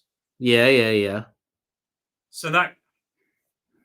Okay, so we're gonna have to teach Brad the rules of golf. So I know it's like if you par is like the standard number or whatever. It's what they think you should do it in. Yeah, you do it better. Birdie, eagle. So what does par 3? What does that mean? What does par 3? Par 3, it means all of the holes are par 3s. Oh, so there's no like long holes. They're all the so short par 3. Does that mean 3 shots to make a hole? Okay, I'm there. I'm with you. My cousin was a golf pro, actually, and he was a nice guy. Anyway, we'll move on from that. Par 3 is pitch and putt. Could be. Clearly, nobody here actually knows anything about golf, and I'm okay with that, having insulted most golf players. Justin DeFlitch. Any plans to interview any brewers from the Tacoma, Seattle area? Machine House Brewery has the world's best dark mild. Untrue. Sorry. No, it might be. It might be. I've never tasted it. But the idea of a brewery in Seattle doing it when hundreds of breweries in the UK have been doing it for centuries seems unlikely. But that's good enough to reason to go see Machine House. Weirdly, Machine House have been on our channel. So we did, and it's been referenced earlier, we did Caskmas, it was in May of 2021. And we had a cask ale festival with 5 points. And as part of that, one of the segments was we contacted cask ale breweries outside of the UK from all over the world and asked them to make like a 2 or 3 minute video talking about what they do. And Machine House was one of the ones that replied. And we got they made a video tour of their brewery, and we learned all about Machine House, and it looked fantastic. So it's possible. It's possible that they make the best dark mild in the world. I'd be surprised, but I'd also love it. In terms of going to Seattle, I would love to. It is one of the homes of great beer. I've had so many great beers from Seattle. And it's just, honestly, to lift up the veil a little bit here, we go to places where we know financially we can make a return. And that's that sadly is the long and short of it, because we run a business now. So sometimes it's through sponsorship. Sometimes it's because we know the videos will do incredibly well. Sometimes it's we're going there anyway. Like often I'm going there for work. So like I'll make videos there while I'm there because it doesn't cost anything extra. And Seattle's just never been lucky enough to be financially viable. And one day it might, one day a brewery might say, hey, we'll bring you out, or I'll have to go to Seattle for work, or Brad will have to, or something. So hopefully it will happen. So Machine House want to fund us coming over. Let's do it. Where are we going, Bradley? What have you done? We'll get there. I just remembered I've got something over there which I bought in Seattle when I went there. So I went to a legendary record shop and I bought loads of tapes. I got Pixie Surferosa, Bruce Springsteen, Born in the USA, Bleach, Nirvana, still in the wrapper, like unopened. How cool is that? Super cool. Guns N' Roses, Cure, sort of greatest hits. I don't think I got this there. Jethro Tull. I think I just bought this because it was green. That would be a surprise if you got that in Seattle. I don't think I got that in Seattle. Sonic Youth. Fantastic album, Dirty. What's this? Oh, right. Okay. This is a Sub Pop compilation, home of Sub Pop. And I just bought all of these because I thought it was super cool. Yeah. So anyway, sorry to forget, but we'll get there, Johnny. West Coast Adventure. I hope so. Yeah, I really hope so. So Justin, thank you very much for the super chat. We'd love to come to Machine House, and we'd love to find out that you're right. It could happen. And since we saw that video with Caskmas, I've wanted to come to Machine House because it looks phenomenal. Lots of people asking, a couple of people asking if there'll be another Caskmas. We did raise this with 5 points the year after, and they might have been their 10th birthday or something. They had something going on. We'd love to do it, particularly because the Great British Beer Festival isn't happening next year. Somebody's got to do something big and casky. It probably won't be us, but maybe we can find a way to do it. Yeah, so maybe we'll make it there. What else have we got? Are people any other opinions about the Troubadour? No, not so much. Just people talking about golf mostly. Bradless in Seattle. That's quite good. Pretty strong. There you go. That'll get clicks. What's the one we wanted to do? Oh, Beer and Loathing in Las Vegas was an idea we had, but we've never got round to. So maybe we should just go. We should come up with the name of the video and then go wherever that takes us. Get onto the tourist board for Las Vegas. Yeah, just go. We've got the title, Beer and Loathing. Let's do this. And we'll see how that goes. Right. Well, what are we on? Oh my God, 9:20. So we probably are about to move on to the next beer. When are we going to do the roundup of the quiz there, mate? Oh God, yeah, I said 9:15. Holy crap. Yeah, let's do this. Right. Okay. So, tell you what, I wonder if I can make this work. So I've got the results. Oh, you mean the roundup? Did that person get back to me and say they hadn't submitted? Oh, I meant the winners. We're going to do the winners, right? Okay. A3GT has kindly said, don't worry about it. Thank you. Appreciate that. Right. Let's get rid of this banner. Let's just remind people that they can support what we're doing tonight by doing a super chat. Right. Let's dig into the results. So let's start. If I can flash this up on screen, I want to show generally how people did. If you, Brad, if you could yes. just fill in 20 seconds of time. Okay. I'm trying to see what 83 GT's car was because it looked quite interesting. What is that? What is that? Is that a Vauxhall? I don't know what. Is that an American muscle car? I don't know what that is. It's an 80s. It's got flared arches, some nice alloys on there. I'm not really sure what that is. I like the light cluster at the front. If anyone knows what that is, obviously 83 GT, you know what it is. I'd be very interested. GT, is that a make or is that a general? Gran Turismo, I'm guessing. Yeah. Gran Turismo. Right, okay. Right. I'm just going to remove this banner. So this is a graph of the distribution of scores. So the average was 4.44. But we've actually got lots of people scoring 5. So it's 4, 5, and 6, essentially. But we've got some people way up in the 7s, 8s, and 9s. Super done very well there. If you scored 9 out of 12 in there, that's pretty remarkable. That is wild. That is apparently that's a Mustang GT, by the way. It's an 80s Mustang. Oh, it is a Mustang, right? Pretty cool looking car. Yeah. Sorry. 8 or 9 out of 10. 12. Yeah. Sorry, that's incredible. Right. So now I need to work out how I find out who scored highest. Oh my God, we had 62 people enter. Wow. Remarkable. Right, I'll probably have to download the CSV, won't I? Here we go. Yeah. I'm loading this. This is content. Right. Sort by score.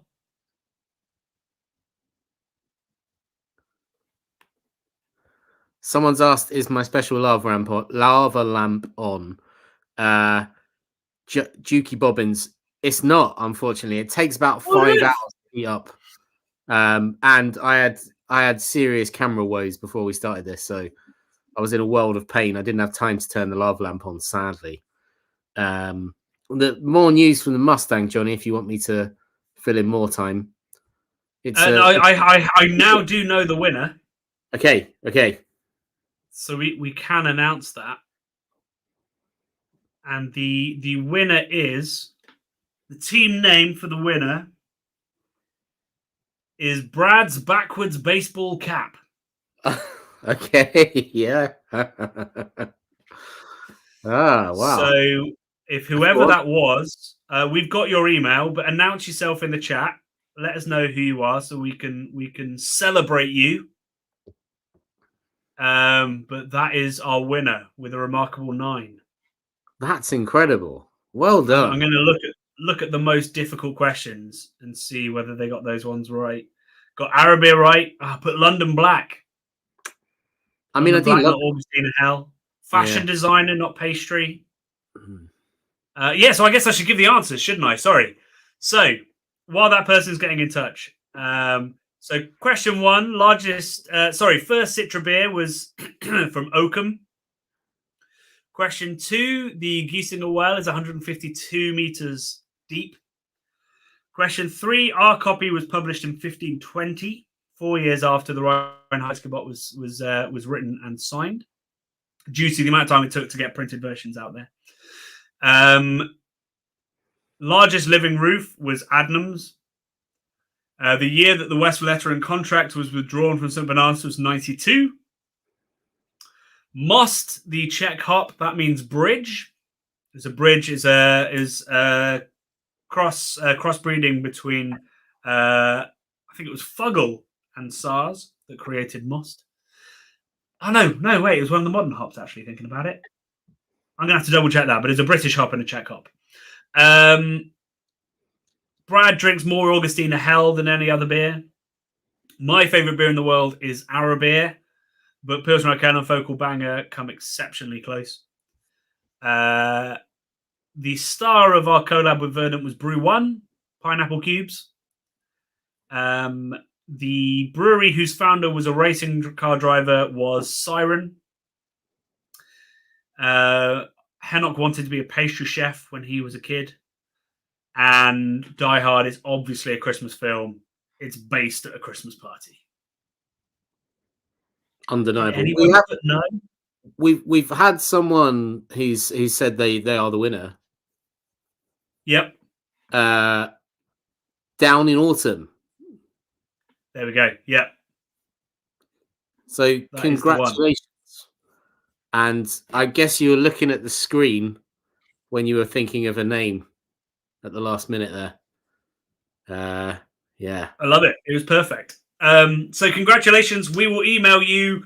I'm going to say on Monday. I'm going to be brutally honest with you, but it's probably going to be Monday by the time I email you. We'll ask for your address and ask whether you want a book or a t-shirt, what design of t-shirt and what size, and we'll get that out to you. Right, team names. Should we have a chat about team names? Yes, please. I'm going to read them all out. There's quite a lot of them, so I'm going to read them all out very quickly. Shout if you hear one you like, Brad. You ready? Yeah. Geezers. Mr. President, a second plane has hit the Nakatomi Tower. Two Tails, Train Beers, Antarctica, New Jersey Beer Queen. Ooh. I presume that's supposed to be Queen. Nick versus the Universe, Beer Bravado, Me and Myself and a Bottle of Mead. Just Me, Beefy's Bar, Beedies, Just Here to Drink Beer. TJH, I Know Nothing About Beer. Justin, Son of a Nutcracker, the Jim Bowen Fan Club, Hardcore Hardpaw, Mr. Muppet, Dr. Muppet. Hardcore Hardpaw. It's not bad, is it? That's good. Yeah, I'm going to highlight that one. We'll come back to it. Dr. Muppet, Ben and Jerry's Vice Cream. Who Bears Wins? Sounds from the Hermitage. The Big Lebrowski. Nothing from Brad. No, I've got Lebrowski-esque Cardion. I literally watched it the other night. I love that film. It's amazing. I'm highlighting it. What is beer? How do you define beer? Absolute Bobbins. Brett the Bollard. Ben and Jerry's Vice Cream. Has somebody entered twice? Oh, sorry. You guys are watching together, I presume. Beer today, gone tomorrow. There goes my chances. Johnny's book. Do you know what? If that's a chance to plug my book, that's getting highlighted and we'll come back to it. Beer Geek, Hoppy Endings, Beer Freund, Hop Water Music, YoCD, Hoppy Pilsner, Barley Winer, Cracker Factory, Stafford Road Brewing, Crispy Christmas Boy, Macca, A Dog Named Citra, Polar Bear TV, Captain Birdseye's Silky Pajamas, Oof. Up the Bracket, sure, quoting the Libertines, Brad's Lunch and Dinner. I get to highlight. Dan B, Jellyfish McSavaloy. It's me, Mass. Brad's backwards baseball cap. Ruining the stats. Bottoms up. Wow, got some good ones there. No one did a play on quiz. My quiz name. Yeah, that's usually the go-to, isn't it? Yeah, Quiz Akabusi. That's me. If you see someone winning a quiz, Quiz Akabusi, Quizdall Maze, Quizdall Meth. There's a bunch of them. There's a bunch of great quiz things. I've got my favorite ever quiz name I ever came up with. I was banned from using, right? So do you know the comedian / poet Tim Key? I sure do. So Tim Key drinks in the Southampton Arms, or at least did. And we used to see him in there every now and then. And my friend, I used to live with a comedian, he knew Tim vaguely enough that, like, if they genuinely saw each other and in the right context, Tim Key would know who he was. Anyway, we did the pub quiz at Southampton Arms one night, and Tim Key was in there on a date doing the pub quiz. He knows how to treat a lady. And we clocked that he was over there. And my friend got squeamish. I was like, you should go over and say hey. And he's like, no, I'm not going to do that. And then I was like, okay, we're going to call our team. We're going to call our quiz team Team Key. That's good. And I wasn't allowed to. Team Key. That's good. He would have known. He would have felt pretty singled out. He would have. Which is why my friend refused to do it. Particularly because he vaguely knew Tim. Right. He'd have looked over and then been like, I know you, and that's weird. But it was a good pun. It was hilarious at the time, and I still stand by the fact that it would have been a funnier story if we'd done it in 5 years' time. Dude, worse at the time.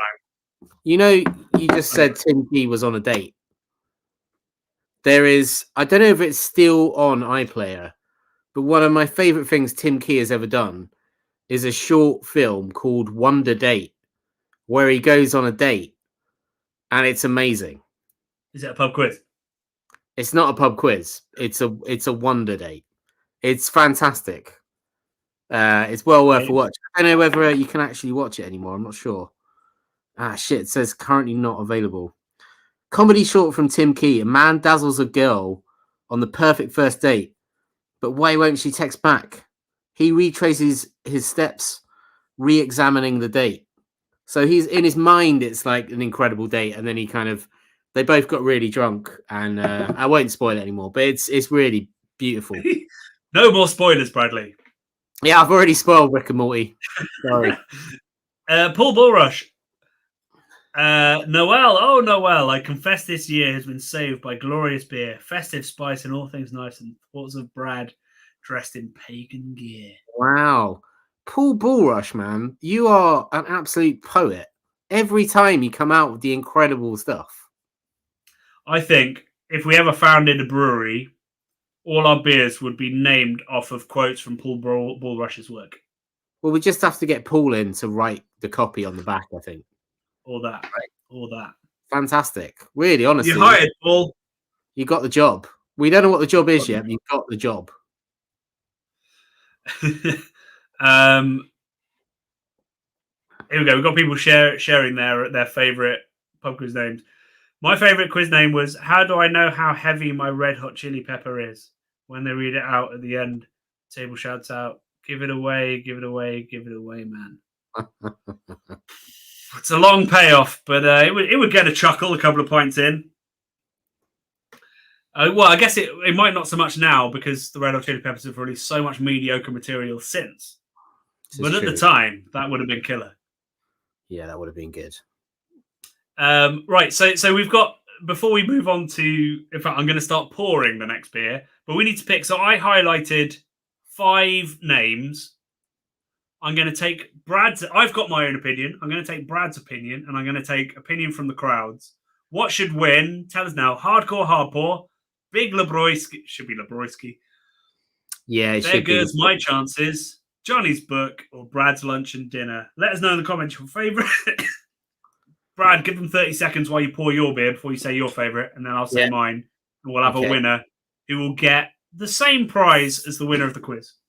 I don't even know what we're pouring. What are we pouring now? I'm totally. We're pouring St. Bernardus next. Right. Oh, right. Yeah, sweet. That time of the evening, eh? Yeah, we're getting there.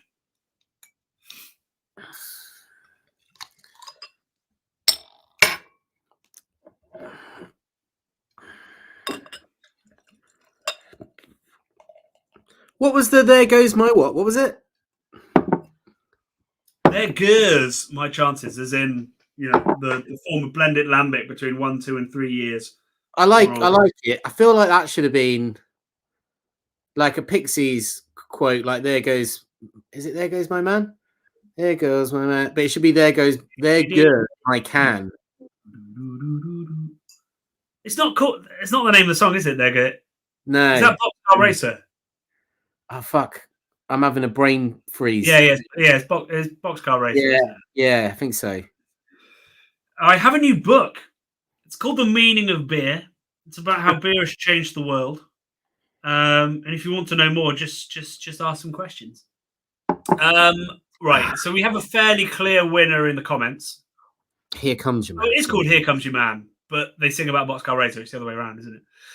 Right. What's your favourite, Bradders? I mean, if it was Big Lebroyski, I think that would have been my favourite. I don't know how it was spelt, so I'm probably going to B-R-A-U. They might not have been able to do umlauts in the form. Oh, right. Okay. Let's not judge them too harshly there. I do like hardcore hard pour. Because that was also my instinct, and it's got 1, 2, 3, 4, 5, 6. It's got 6 votes, which is more than anybody else's. It's pretty strong. 7 votes. I think that's the winner. Can we find out how many questions hardcore hard pour actually got correct in the quiz? 4. Damn, that's not very good. You spent too long thinking of a great name. Got the question about what beer you drink the most of, right? Oh, right. Sweet. Well, that's cool. Then you're a winner in my eyes for sure. Hopefully we've had a street drink together at some point. I don't know. So yes, I will also email you with the same questions. You either get a book or a tea. We'll send that out to you. If you want to defer your prize for a year, you can get my new book, The Meaning of Beer. Just to put that out there. But you'll have to remember to chase that down. Here we go. Andy, the winner. I'm sorry about your poor score. But it was a great beer, a great... Andy was hardcore, was he? Sweet. He was hardcore. Andy. Hardcore. Love it. It could be... It's School of Rock. You're not hardcore. Yeah. You don't hard pour. Do you know what? That's a film that I didn't give a chance. I didn't watch it properly for years. And then I watched it, and it's fantastic. It's charming. Film. It's brilliant. It's great. It's a great film. It's corny. It's going to be quite reductive and trashy and boring and crap, but good. It is good. It's good. It's full of heart, full of gags, full of good music. Jack Black at his best. I think it's probably the best thing he's ever done. I reckon. I can't think of something better. Well, at this time of year, surely The Holiday. I've not watched The Holiday. Don't watch The Holiday. It's terrible. You know what? I watched Love Actually like a couple of weeks. Can I just flag this because it's either going to make people either listen to Filmbusters or never listen to it. Oh, overrated film. Oh, okay. And he's trashing Die Hard. Ooh, Ben, what? Strong disagree. He really does. Really does bust films. Oh, Ben, come on, Ben. You got to be controversial sometimes. If you're doing a great podcast about film, go check out Filmbusters. You got to have a bit of controversy. So respect. Yeah, maybe we're too nice.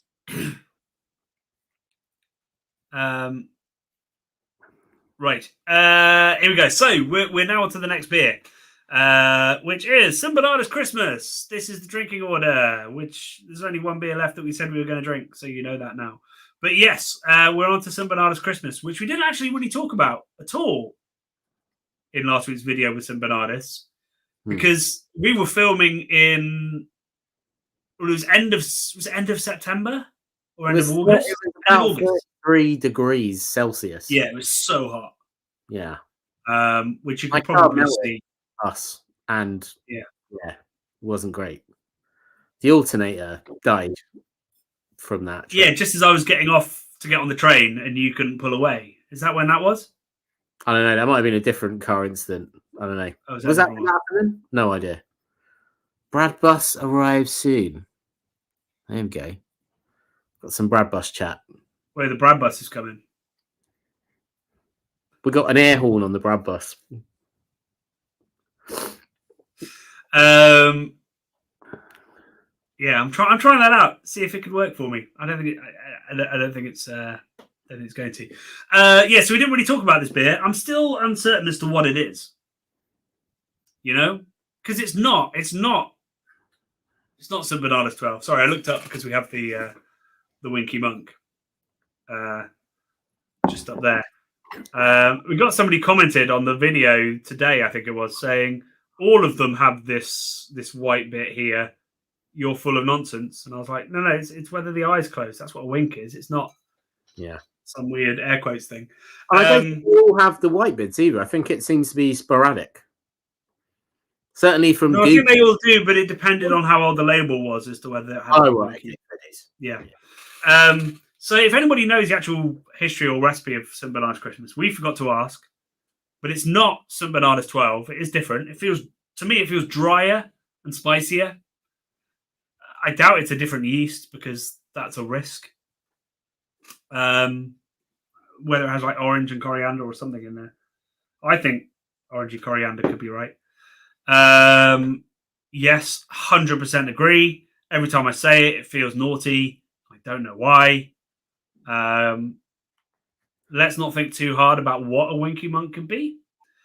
Thank you very much for the super chat, Dan B. Hit the like button, people. Feed the algorithm. We've long ago abandoned the idea that the algorithm gives two shits about us, but we appreciate the energy you're throwing our way. We're cult classic, not bestseller. Potentially, maybe you'd be bestseller, but you know, certainly on YouTube's. Yeah, we're like actually, I was going to say Schlitz. That's not right. Schlitz was very, very one of the biggest selling beers in the world at one point. What are we? We're what's the name of Lemke? There's a brewery down the road from Budweiser. Began with an L that died during Prohibition. You can learn all about it in my book. Anywho, people are talking about the streets. That's beyond my... well, that was because I just said cult classic, not bestseller. That's a Streets quote. Oh, is that a Streets quote? But he was a bestseller. Yeah, in the end. I don't know. There we go. Getting red wine vibes on this one. I think some of the phenols and I could get red wine on the aroma. A little bit more clovey than a red wine should be, but I get that. No wrong answers in beer tastings, folks. What else are people saying about this very delicious beer? People are talking about the weather.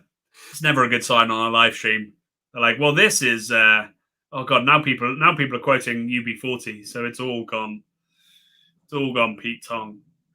Is that a Christmas song? Red wine? Yeah. Wouldn't have thought so. Maybe if you flew to the Caribbean.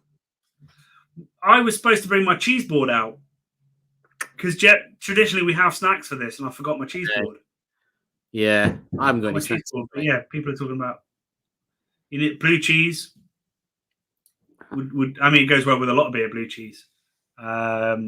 Surprisingly, because it's such a bold flavor, but that would have been great with this. And now I miss my blue cheese. I might have some when the stream's over.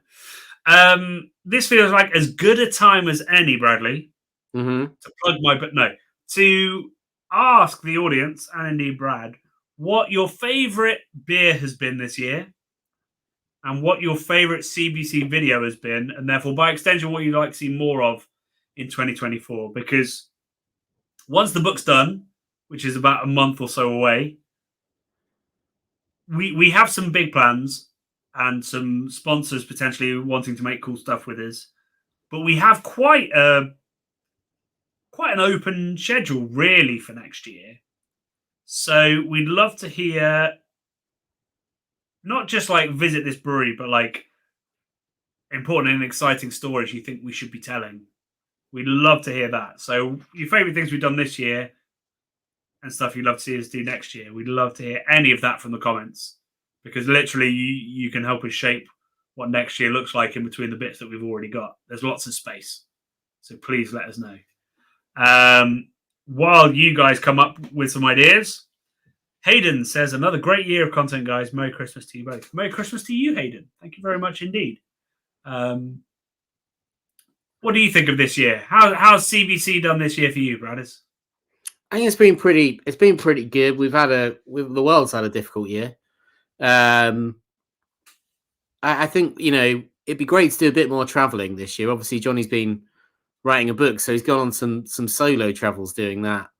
Because I didn't think it was a great way to spend company funds, sort of going on what would essentially have been a jolly to the Arctic Circle for me.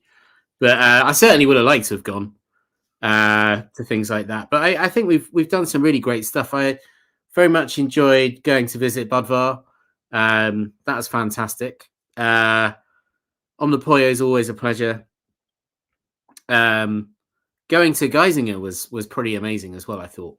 And, being in Belgium, driving around Belgium and hanging out with lovely people over there was a massive highlight for me. We were only there for a couple of days, but sort of looms large in my beer memories for this year.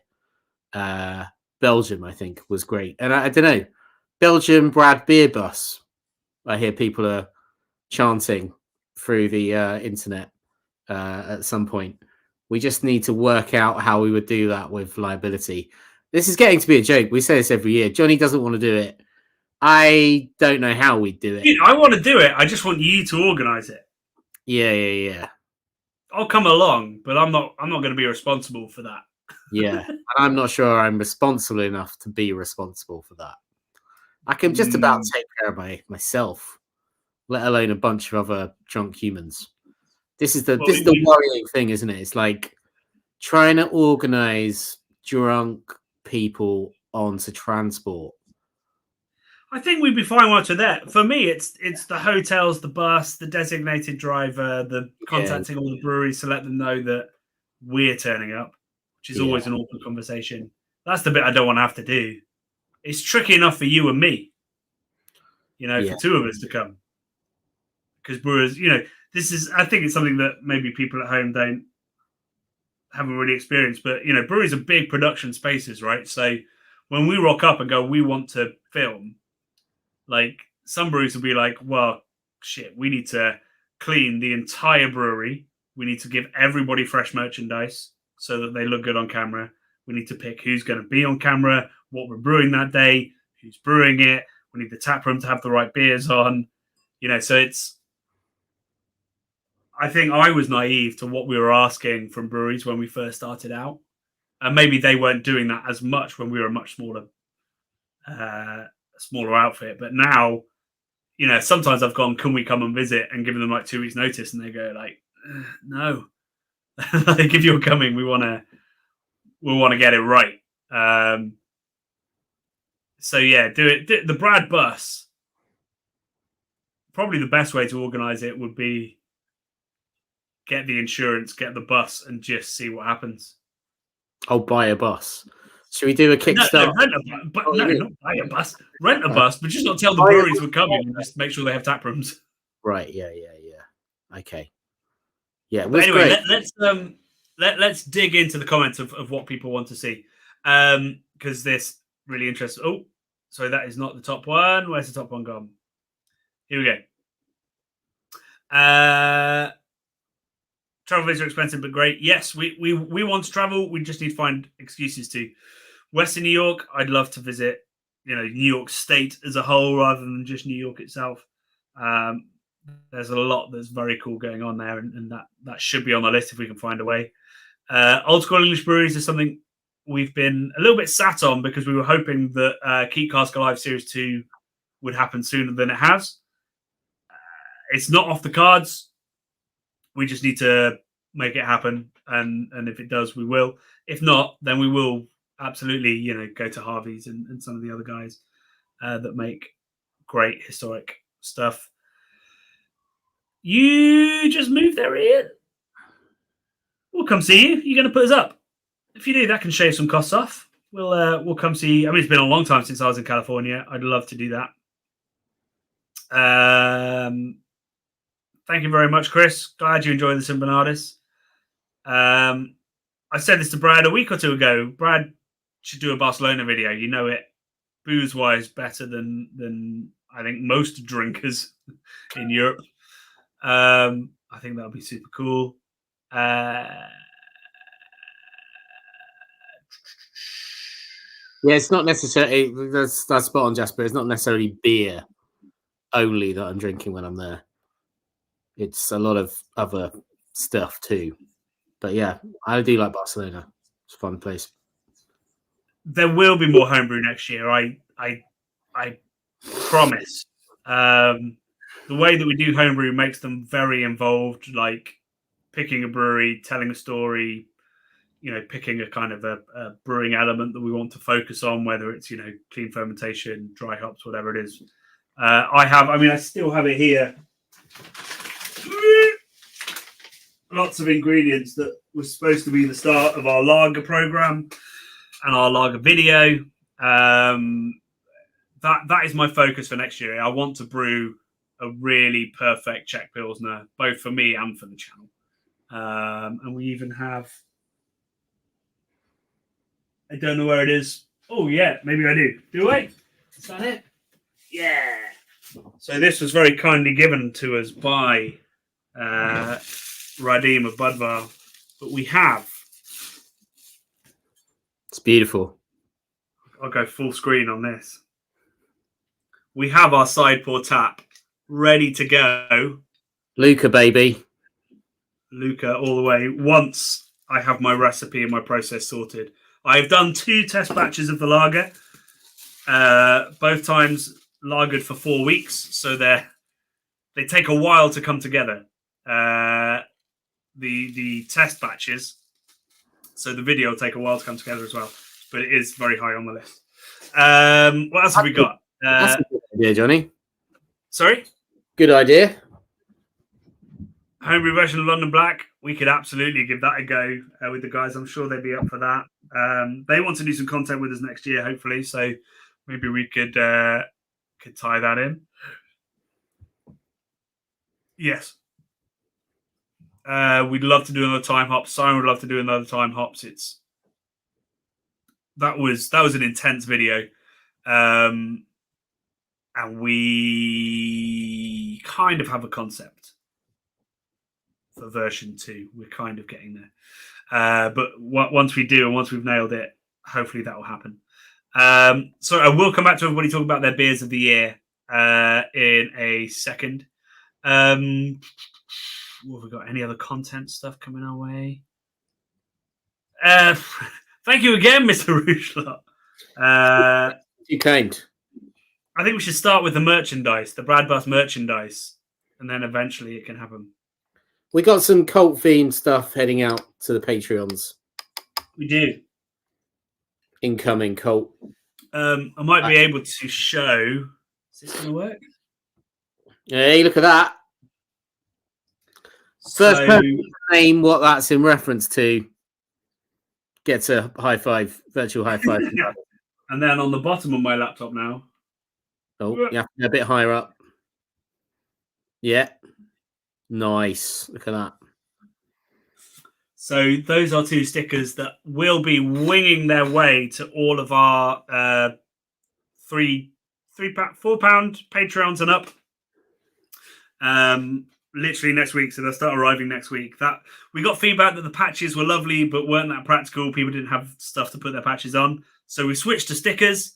And Brad came up with 5 amazing stickers on a proper vinyl 1-page A5 thing. They look fucking great, and they're on their way to you.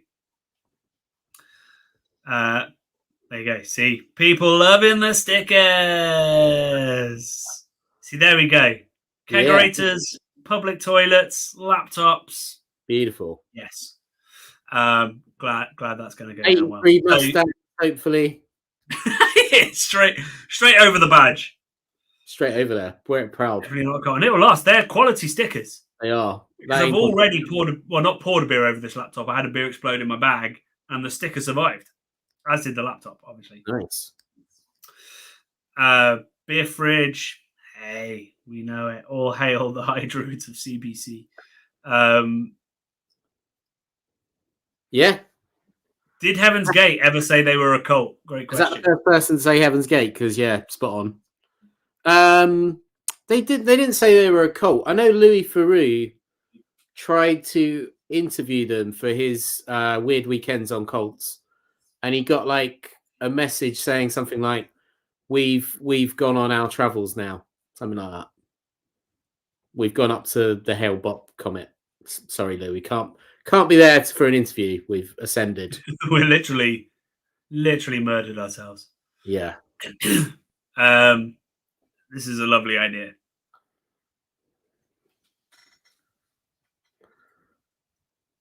I mean, yeah, we'd be eating lots of tapas, drinking lots of street beers, and lots of rosé cava and stuff.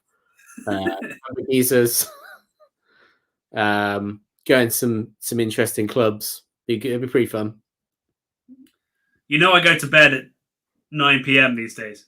Not with me, you don't. Oh god. We'll go to. This is the latest I've been up in weeks. We'll go to Barcelona. I think I was in there till 3:30 in the morning when I was there this time. Absolutely crazy. Right, let's dig into people's favorite beers of the year. That's somebody asking, I think, for a homebrew recipe.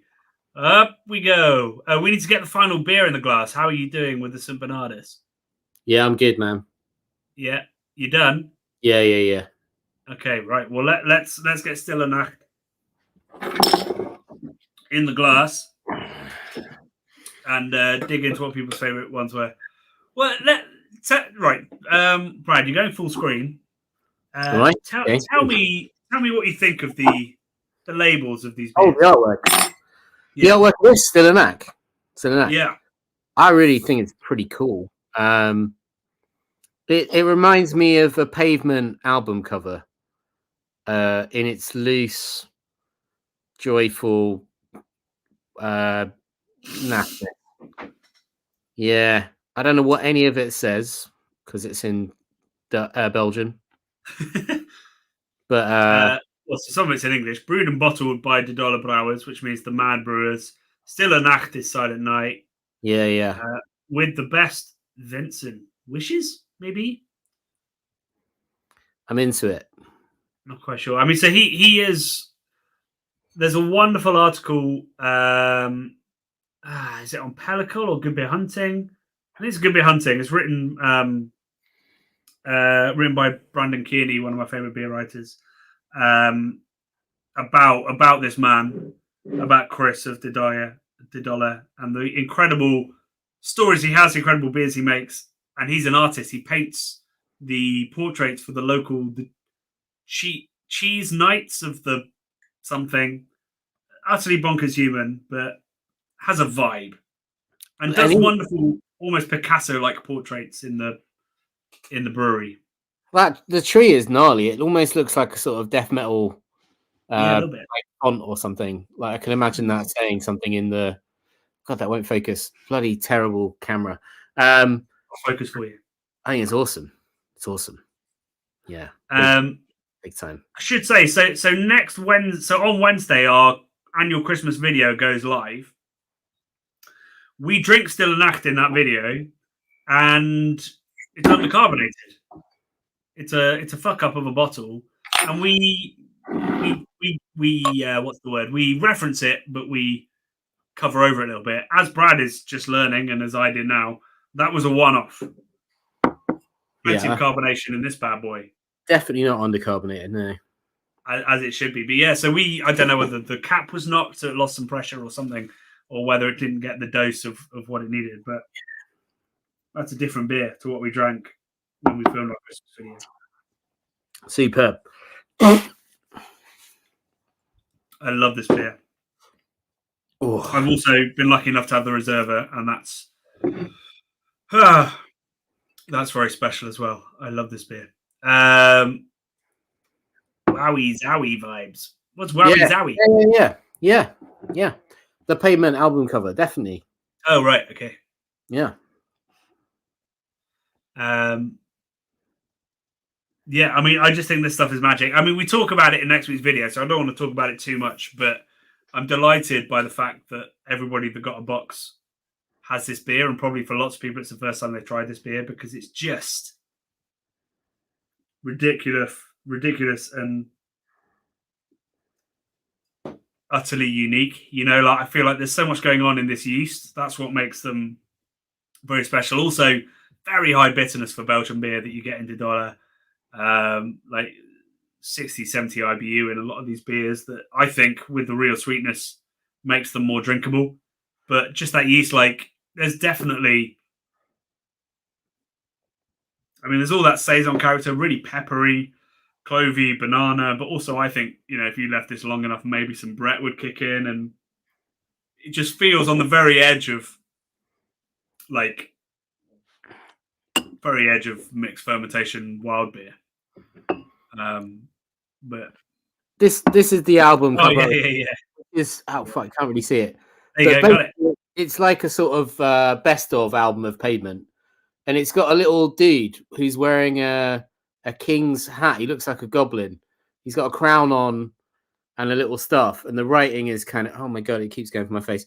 The writing's kind of similar too, but he's got a little crown on and a little staff like that guy.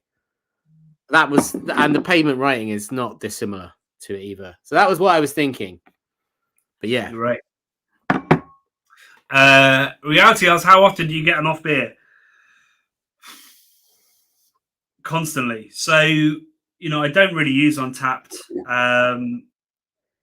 Obviously, we drink a lot more than we show on the channel. But so we get endless samples to the point where it's far too much. And I have hundreds and hundreds and hundreds of beers that sadly are just getting worse in my garage and my fridge and behind me.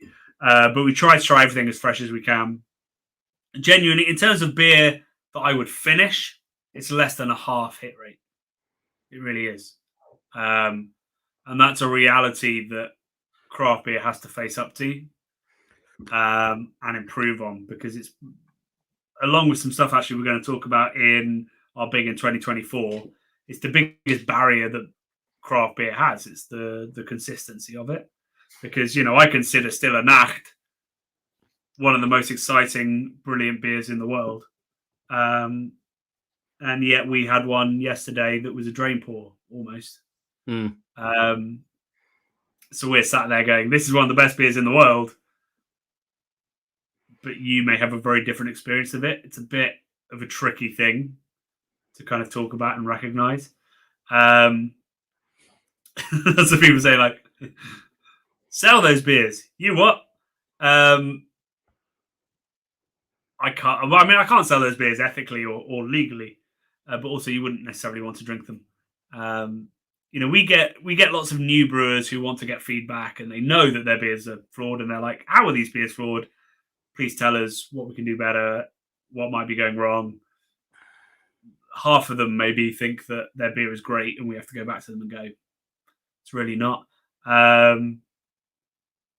So yeah, it's just a weird thing. Yeah, and I don't think that half of craft beer is bad. I think we get more bad beer than we would because we get a lot of new brewers. But it's, yeah, we get a lot of bad beer on the craft beer channel. A lot of bad beer. And everything. That's why part of the decision, we only really put good beer on the channel, pretty much. Like, if we don't think that a brewery will almost undoubtedly release great beer and you can try great beer, we won't put them on the channel. Apart from your viral videos. Apart from my viral videos. Yeah, well, now that we know we get the views, I'll put any shit on it. Is there more bad than good beer in the craft beer industry? No. It's the other way around, but the proportion isn't as good as we'd like to believe. And to be super honest, a lot of that isn't down to the brewer. It's down to pubs not serving it right. It's down to freshness. It's down to how people care for them at home.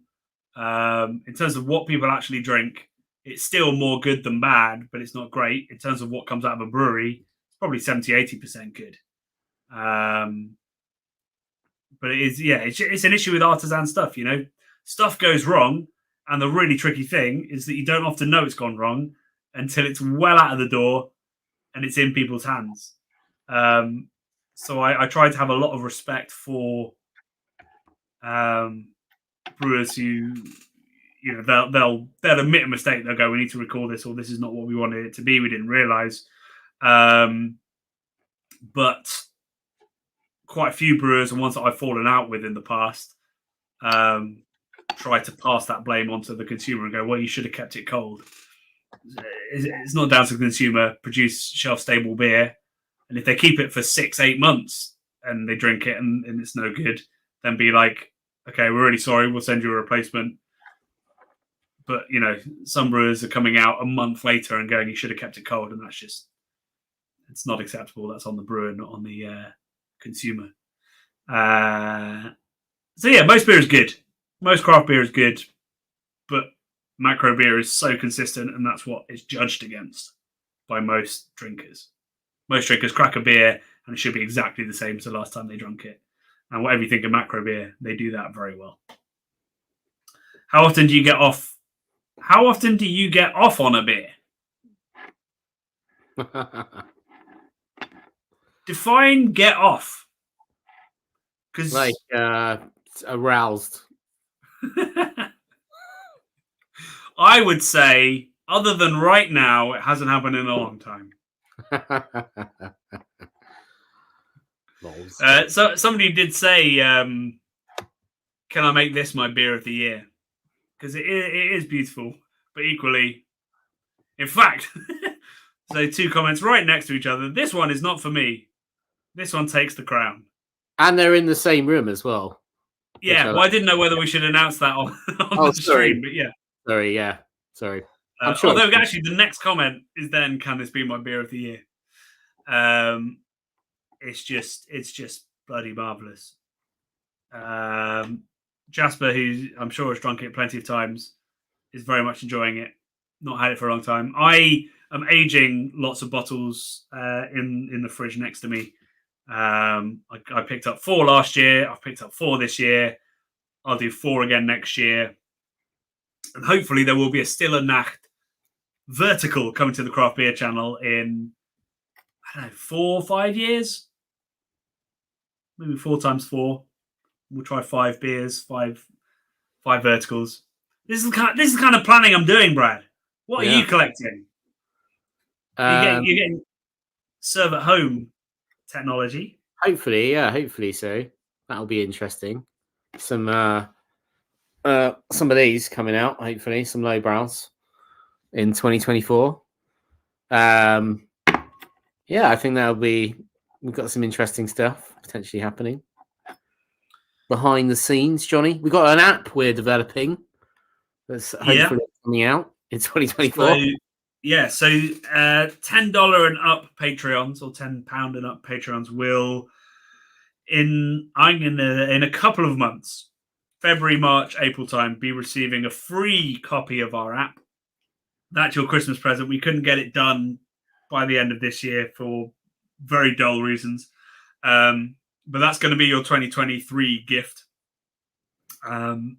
which is a free copy of our app. But that'll be released sometime next year, early. And it's going to be a game changer, I reckon. I don't know about you, Bradley. It looks beautiful. It does look great. I think the name's great. and I think the idea is great. But we haven't. We've never built an app. We've got one developer. Yeah, he's sort of doing it as a favor, so it's kind of like massive learning curve. But if you've ever been like, where should I drink in this town? Craft Beer Channel, we'll have the answer for you. If you've ever been like, I want to watch this video and then instantly listen to this podcast, we've got the app for you. If you're sat alone in a pub wanting to know what's new and cool in craft beer, we've got the app for you. And if you want to, if you're looking at a beer list and the words are baffling you, you're like, what on earth is a West Coast Pilsner? Then we've got the app for you. That sounds like it's basically a beer compendium of everything, Johnny. Yep. It's pretty cool, isn't it? Yeah, no, it should be pretty good. I think oftentimes, right, we underestimate how long things take to do. So I'm gonna say take Johnny's date with a pinch of salt there. It's like we want to make it good. We don't want to just like rush it out. It's got to be good. It's definitely going to be phase 1, and then hopefully we'll be able to expand it out and add more features and stuff. But it's pretty exciting. It is, and we should temper the date. We should temper the date and hype up the features rather than undersell the features and hype up the date. So it'll be ready when it's ready, but it will be next year. Exactly. And it's going to be brilliant. Yes. Right. So we've just had 2 super chats. We are now into the Ask Us Anything. So if you've got any questions, please let us know. If there's something you want to say, please let us know. Use the super chat. We'll be winding this down in the next 10, 15 minutes. So now's your chance. Wheat, barley, rye, oat. What grain is sexy in 2024? All grains are sexy. I'm loving all the erotic super chats you're sending us, Paul. I think that still heritage barleys are sexy, but I've seen some more rye beers coming out. I used to like a rye IPA back in the day. Rye IPA. I think we'll be seeing a bit more rye, but not a lot more rye. Mostly heritage barleys.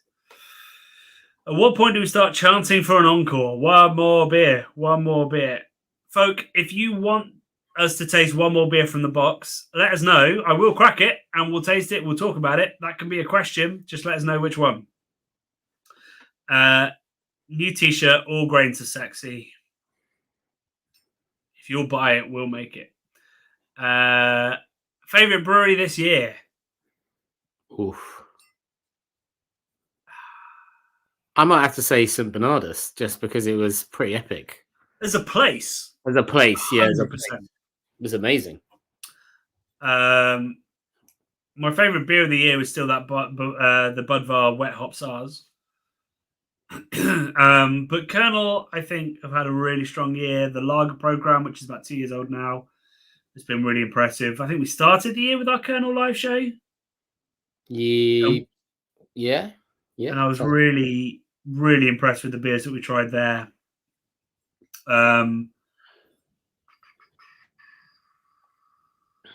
Two Flints as well, if we're talking new breweries, have made some exceptional stuff straight out of the gate.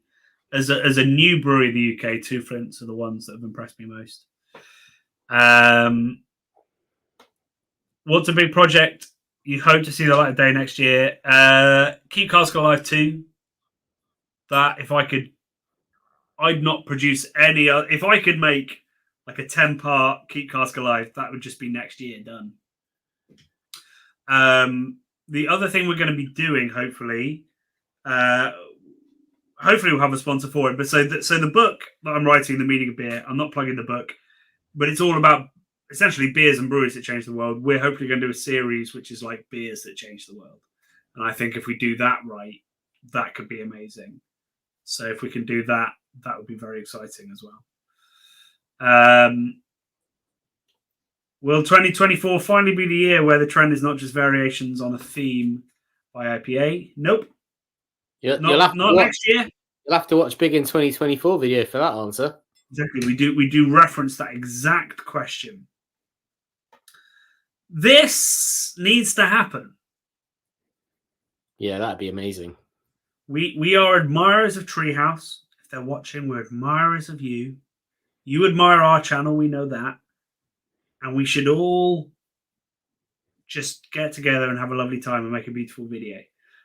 They're clearly pushing it hard. That's their marketing approach in the future. They're like, because they've always been very reticent. We've asked them multiple times and they've never let us in behind the scenes. They want to control all of the narrative, and that's fine. So a collaboration would work great. So let's do that, because we just want to know how Treehouse ticks. So we'd love to do that. Maybe one day, now that they're hardcore on YouTube. Yes, we've done Stille. Well, we haven't done it. We're doing it. We're doing Stille Nacht. Get involved. What a sentence. 2 for into New Barnes Westy. I bet that'll be brilliant.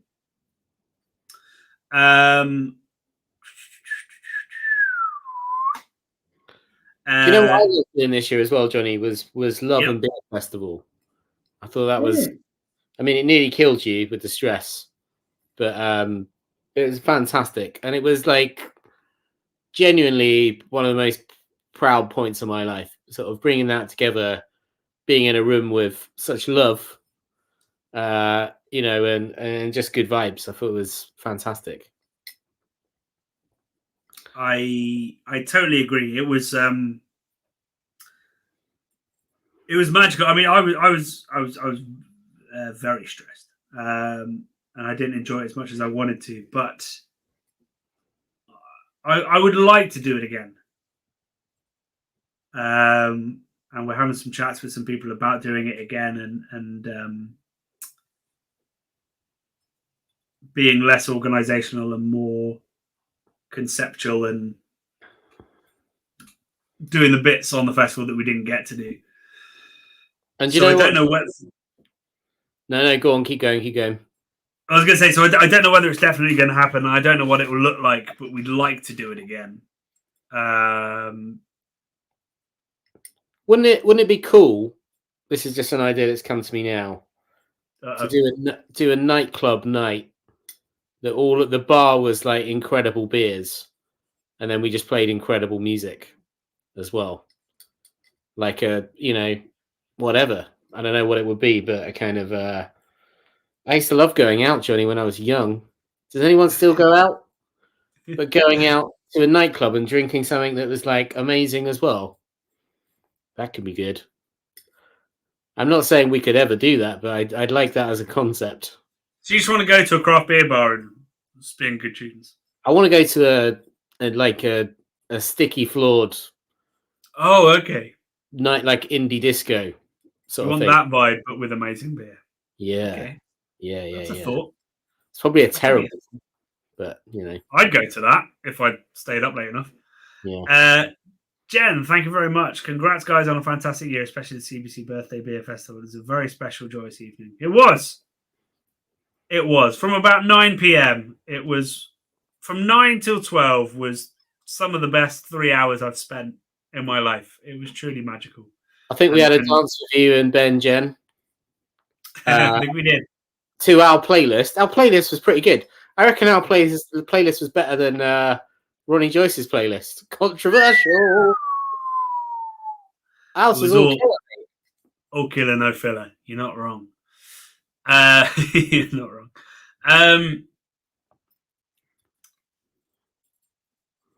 Where are we?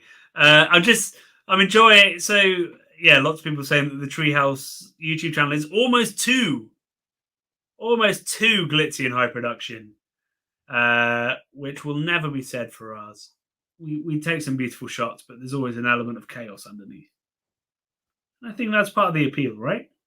It's like, yes, we have the knowledge and the equipment, but also we're now 3 points deep.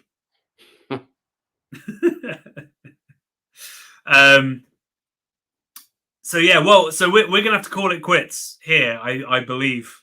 It's been, before we do, a couple of things to say. Firstly is it's been a magical year for Craft Beer Channel. 10 years of Craft Beer Channel, which is not something we ever expected. We started this when we worked for Jamie Oliver, and we had the equipment there, and we thought, hey, we'll give this a go because nobody else is really doing it. And we thought a free trip somewhere would be the peak of it. Tenny's on, it's the career. So that is down to people like you who are watching on a Friday night shortly before Christmas. So thank you so much for that. We never expected to be here, and we're incredibly privileged that we get to do this for a living. The other thing to say is massive thank you to everybody that came to Love and Beer, everybody that supported us on Patreon, everybody that has sponsored us on Patreon or sponsored videos, because we are not big enough and we never will be big enough that YouTube advertising revenue will make a difference. And, you know, for a couple of years, we thought maybe it will, but it's never going to be. So you guys were everything to us. And the sponsors that we have, you know, like Asahi with Fuller's and Meantime, like Siren with Time Hops, like Anspatch and Hob Day with the London Black video. That is how we put food on the table and roofs over our heads. And massive shout out to them and all of our pro Patreons who have put in thousands of pounds into our channel now, particularly like Verdant, who have been there since the very beginning. So yeah, a decade in, we have no intention of stopping. We want to do more. You know, we always want to do more, and we cannot justify it because of finances. So please, if you can join our Patreon, do. If you can buy our boxes for our live shows, and we want to do more live shows, please do buy those boxes and get involved. But more importantly, just tell everybody you know. You know, if you're in a bottle shop and people are asking questions, be like, hey, there's a YouTube channel for that. And an app for that soon. An app, yeah, coming soon. You know, spreading the word is the best way to do this. And, you know, this year, really avoiding sob stories here. This year's not been so good financially for us. Year before was amazing, and that's how we've managed to do it this year. It's a weird business, digital media, full of ups and downs. And you know, I'm saying this to the people that have been with us through thick and thin. I've got a book coming out next year. You can also buy this one. Thank you, Adrian. Commission in the post. So yeah, that's all I want to say. I just want to say I absolutely love you people. You've changed me and Brad's lives, and there's no better time to say this other than at our festival that's the case. And if you have any ideas about more that we can do, let us know. We do a survey every January. Please fill in those surveys. I'll send them to you, and you can let us know what you want to see from the channel, and that will help us. Otherwise, it's all love and beer from me. Bradley, you got anything to say? Yeah, absolutely nailed it, mate. Love you. Yeah, it's been a year. We've had a great year. Look, we haven't, you know, not like you said, not financially, but I think spiritually, we got to 10 years. A lot of people don't get to 10 years with their business. And, you know, this is what a dream to sort of take a hobby that you love and turn it into something that can put a roof over your head. That's amazing. I'm so grateful for everyone, and you know, to feel kind of loved by people that I don't even know, like across the interweb, is really mad. Ian, that's incredibly kind. Thank you, Ian. Thank you very much, Ian. I hope life is treating you well on the West Coast. Yeah, hopefully we'll make it out to you. Did you say we could stay with you, Ian? I think he said that. He implied it. It was implied. All right. So we, you know, the bus might happen, the festival might happen. We're talking. There's lots of exciting stuff coming. 2024 is going to be very strong content-wise, as always, and we have some collaborations as well. In the pipeworks, in the works as well. So pipeline. You know, pipeline. That's the one in the pipeline. So there's loads of cool stuff coming your way. Starting, we've got some super cool content coming. My Svalbard video, our big in 2024, our Omnipollo brew. There's lots of cool stuff coming out in January. So there's not going to be a break. Once this book is out of my goddamn life, we'll be back uploading every single week and doing podcasts every week. So you're going to get more Craft Beer Channel next year, whatever happens. And we have ourselves to thank, but more importantly, we have you to thank. So I hope you enjoy your stickers. They'll be arriving starting next week. And Christmas cards. Hopefully they make it to you just about in time for Christmas. Just about. Bespoke, designed by Brad Christmas cards. There's also, if you don't like Christmas, the back of it's like an alternate card. So there you go. It is related to my laptop. So yeah, we will. People are saying 1 more beer, now 2 more beers. We will see you folk first Wednesday of January. Thank you very much, Scott. Very much appreciate it. Merry Christmas and Happy New Year to you too. First Wednesday of January, you'll get our big in 2024. It's a doozy. Starts with some fascinating information and gets controversial. So we will see you then for that. And then Svalbard and all kinds of absolute nonsense. And then obviously the Brad bus come summer. Love and beer. Be good to each other. Have a wonderful Christmas and New Year. And we'll see you start of January. Love and beer. Love and beer.